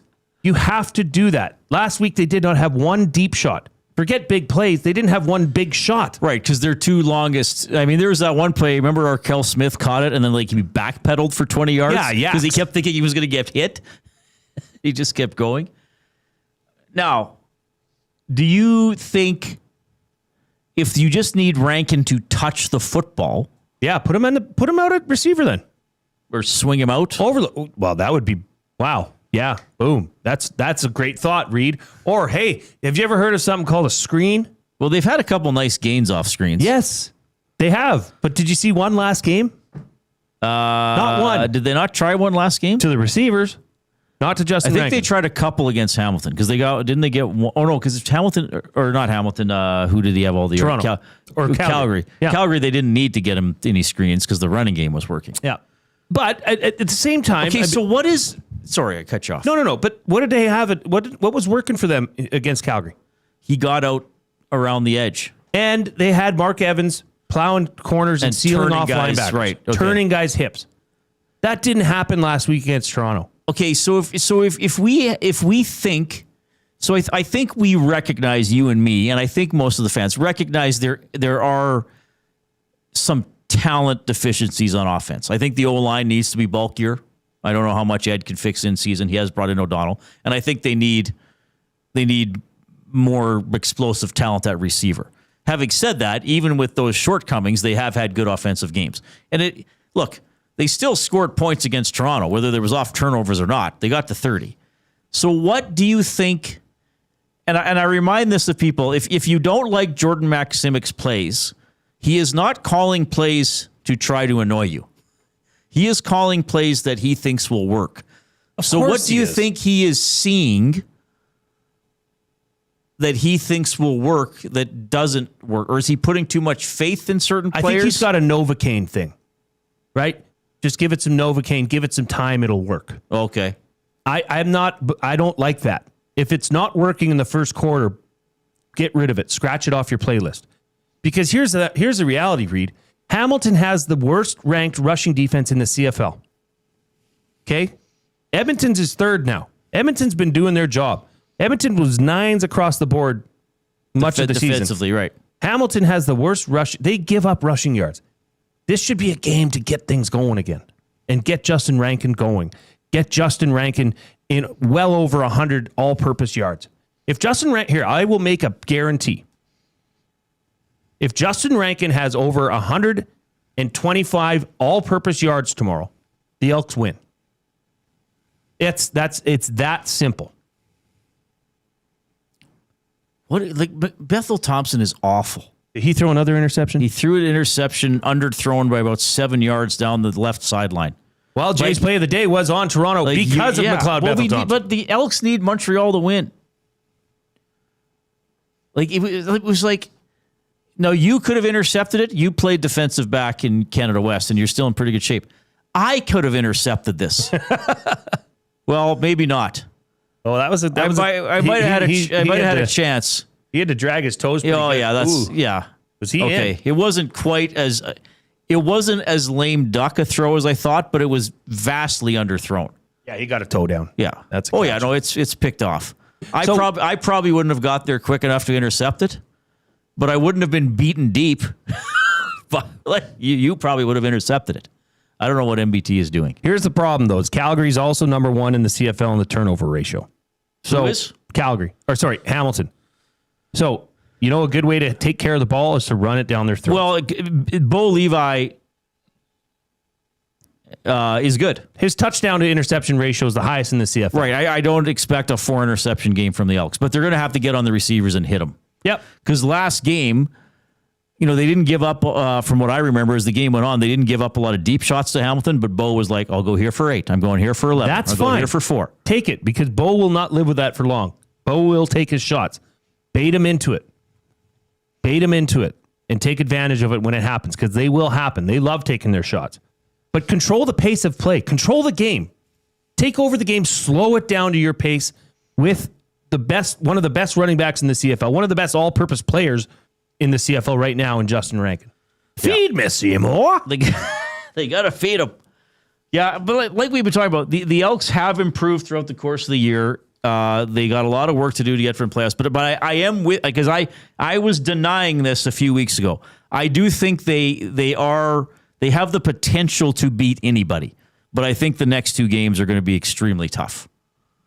They are, but like I said, this team, when they're going together, can beat any team in the CFL. And right now it's funny to say, if the offense can get it going and sustain and commit and get Justin Rankin going. Yeah. It's simple. And the numbers don't lie. Don't make mistakes. Like limit your mistakes. If Fajardo doesn't fumble, and he was on and he said this, if I don't fumble, we punt. Yeah. And we still have the lead. I mean, maybe they still would have lost, but it would have been harder for Toronto to drive the field 70 yards to get a touchdown as opposed to get a 10-yard fumble return with no one chasing you. So anyway, Play Alberta is the presenting sponsor of Edmonton Sports Talk. Play Alberta, your home for online gaming excitement, featuring casino games, live dealer action, lottery, instance, and sports betting. Now with the new Play Alberta app, you can take the fun with you anywhere. Download the app or sign up today at playalberta.ca. Jay's Play of the Day on playalberta.ca and on the app. All right, 5:43. We got words of the day coming up. Here's the Coop.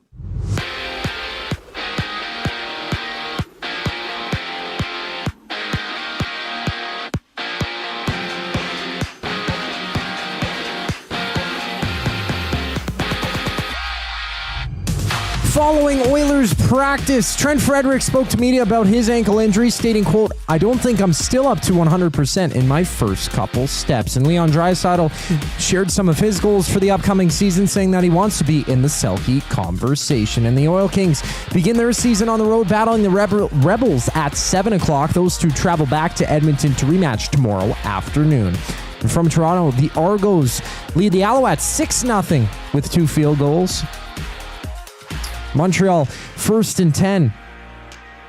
From Toronto's 43 right now. McLeod Bethel Thompson takes over with 2 interceptions so far on the night. Afterwards, Calgary and BC meet at 7:30 with the Elks in action out in Hamilton tomorrow. Catch the Green and Gold kickoff show as Matt Iwanek and Jay Milne preview the game. Tune in with coverage starting at 4 o'clock only on EST. And on the diamond, the Rays and Jays are underway in their series opener. No outs for Toronto, top of the first. It's runless with George Springer at bat for the Bluebirds. The final segment of the Reid Wilkins Show brings us back on the other side of the break. I'm Zachary Kubish, and you're up to date.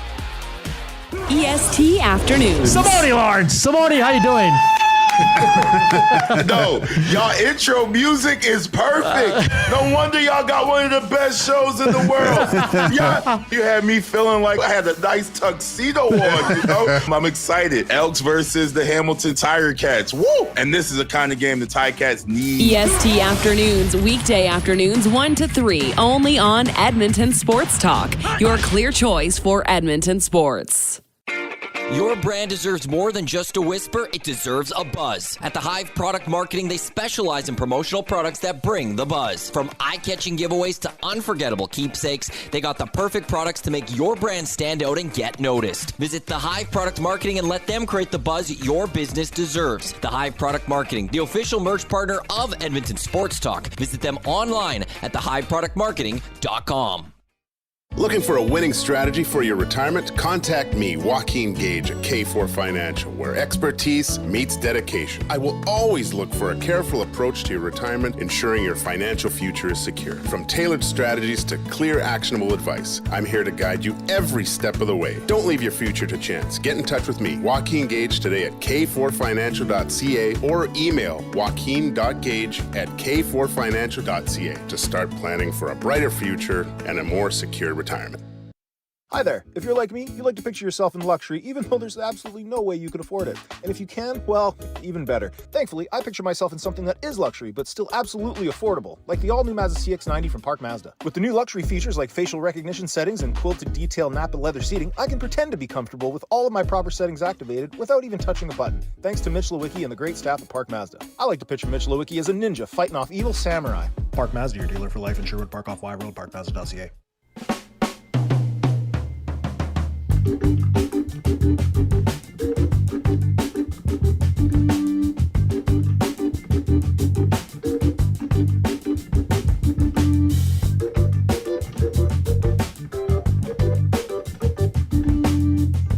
All right, hope you're having a great Friday afternoon, going into Friday night, going into Saturday. Oh, yeah, let's go. Oil Kings playing tonight in Red Deer, and then they're home 4 o'clock tomorrow against Red Deer, home opener for the Oil Kings. We gave away tickets to that yesterday. Curtis Lazar is going to drop the puck. Oilers split squad preseason action.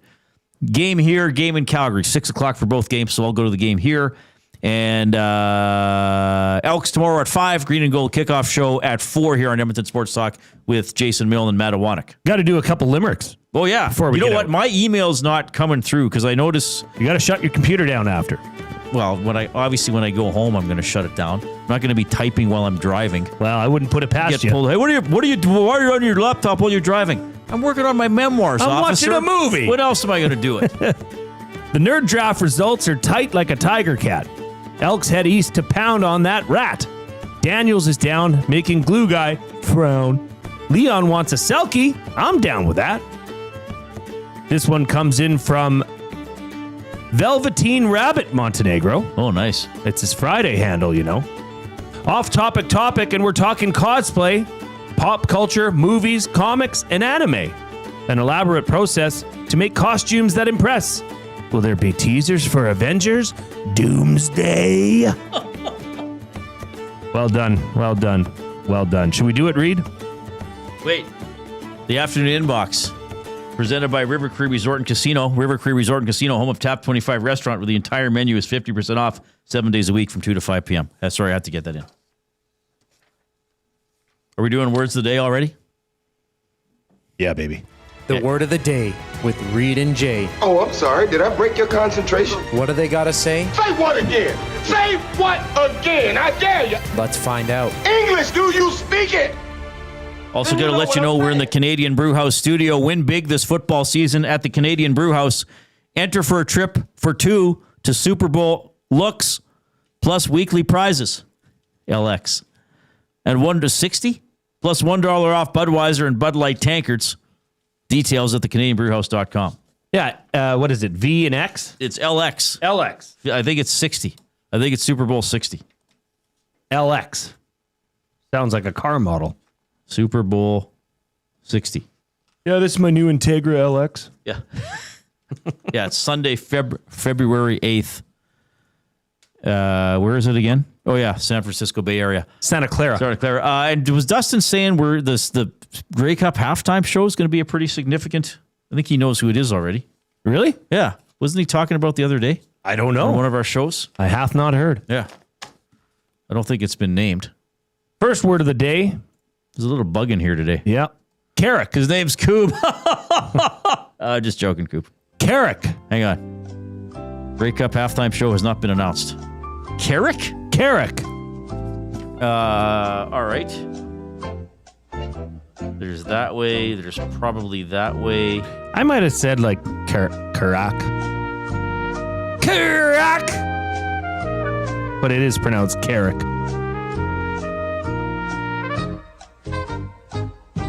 Okay, I'm going to try this. Kerrack. Or Carrack. Oh, I did not have that in any of the combinations I wrote down. Oh, I had Carrack, but I didn't go with it.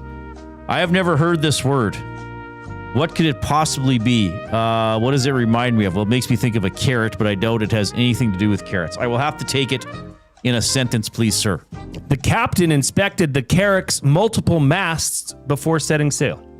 It's a type of sailing ship. Well, that pretty much gave it away. 0.5 out of 2. So it's any type of sailing ship or anything. The actual definition, Reid, is a merchant vessel having various rigs.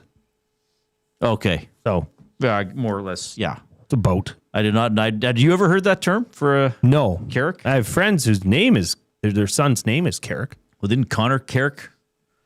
Wasn't he in the Oilers system? Well, I gave you a softball here to end the week, Reid. Okay, go in feeling good about myself. Flummox. Oh, flummox. Did you give me this already? Very well could have. I think you gave me flummox like last week. Well, FLUMMOX. Happy birthday. It means to confuse or frustrate. Or like to make feel uncertain. You definitely gave me flummox last week. Well, I'm sorry. Did you have a third word? Yeah, I can find Okay, let's one do right another away. word. Coob, did he not give me flummox? Yeah. Reid, yeah. You need to cross them out of the dictionary once they're used. But you had like a big dictionary. Well, this is easy. But who's defacing the dictionary? Succumb. SUCCUMB. And succumb means to fall to be defeated by. What happened in a game recently? Nothing. Team A succumbed to Team B by a score of 8-6. Succumbing is about yielding to something. Someone who succumbs to a pressure or emotion stops I guess trying it doesn't have to be athletic. to resist that pressure or emotion. You say, I succumbed to Coob tempting me with popcorn. He had a huge... Where did you get that popcorn? Who rolls around with a Ziploc bag of popcorn? Like, what are you doing? Well, I was told that clearly. I can't pop popcorn in the office. Who told you that? That's not Who true. Who told you that? I've done it, and he doesn't know. Who told you that? It gets stinky. I don't know. Matthew Awana. Somebody might have said that it might smell. Popcorn. Well, just don't burn the popcorn. Yeah. Yeah, I don't trust myself. It's a new microwave. Reid, we had popcorn in here. I pop popcorn. Well, I tried to pop popcorn at the old place, right? Yeah.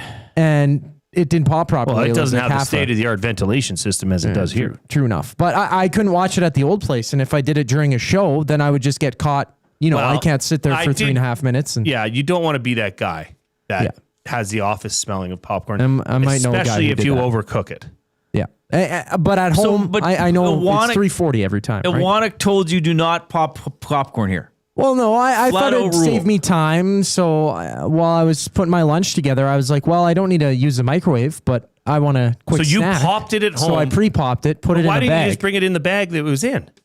Pre-pop popcorn. Why'd you because have to it'd be all greasy on the outside. It might fall apart and I wanted to add seasoning to it. It was pretty good. It just was an oddly large bag of. It was honestly, comically it was large. Suspicious. It was kind of like, did he find this on the sidewalk? And now he's on. Because you were like, have some popcorn. And Jay and I were both like, no, Coob, that's okay. I can't have popcorn right now. Ooh, sorry, it'll get in my teeth. I can't. Did you eat all that popcorn? Oh, I dummied it. Yeah. Simone Lawrence was on EST Afternoons 1 to 3 with Hernan Salas and Joaquin Gage. Great guest, by the way, the former Ticat. So you ate it during the Simone Lawrence? Jeez, no, exactly. Savage. Well, he's the kind of guest that you have to sit down and eat popcorn and just sit there and watch. Total score out of 6, Matt Hyman in the Nasty Chat was 4.5 out of 6 because you went bang, bang, bang, bang to finish the week off. Yeah, but one of them was a word I already had. No, so it didn't flummox you. That's good. Jay's back on at 4 o'clock tomorrow with Matthew Iwanek here on Edmonton Iron Man Sports Talk. streak continues. Yeah, that's right. You've only had one day off the entire month? Yes. Amazing. I'm proud of you, buddy. Thanks, Reid. Yeah, you're doing a great job. Green and Gold kickoff show, 4 o'clock tomorrow here on Edmonton Sports Talk. They're on after the game for the Green and Gold postgame show. Oh, he got it in. He threw a paper airplane through a keyhole. Maybe I'll see you at the Fan Expo tomorrow. That'd be fun. On behalf of Zachary Kubish and Jason Milne, I'm Reid. Take care.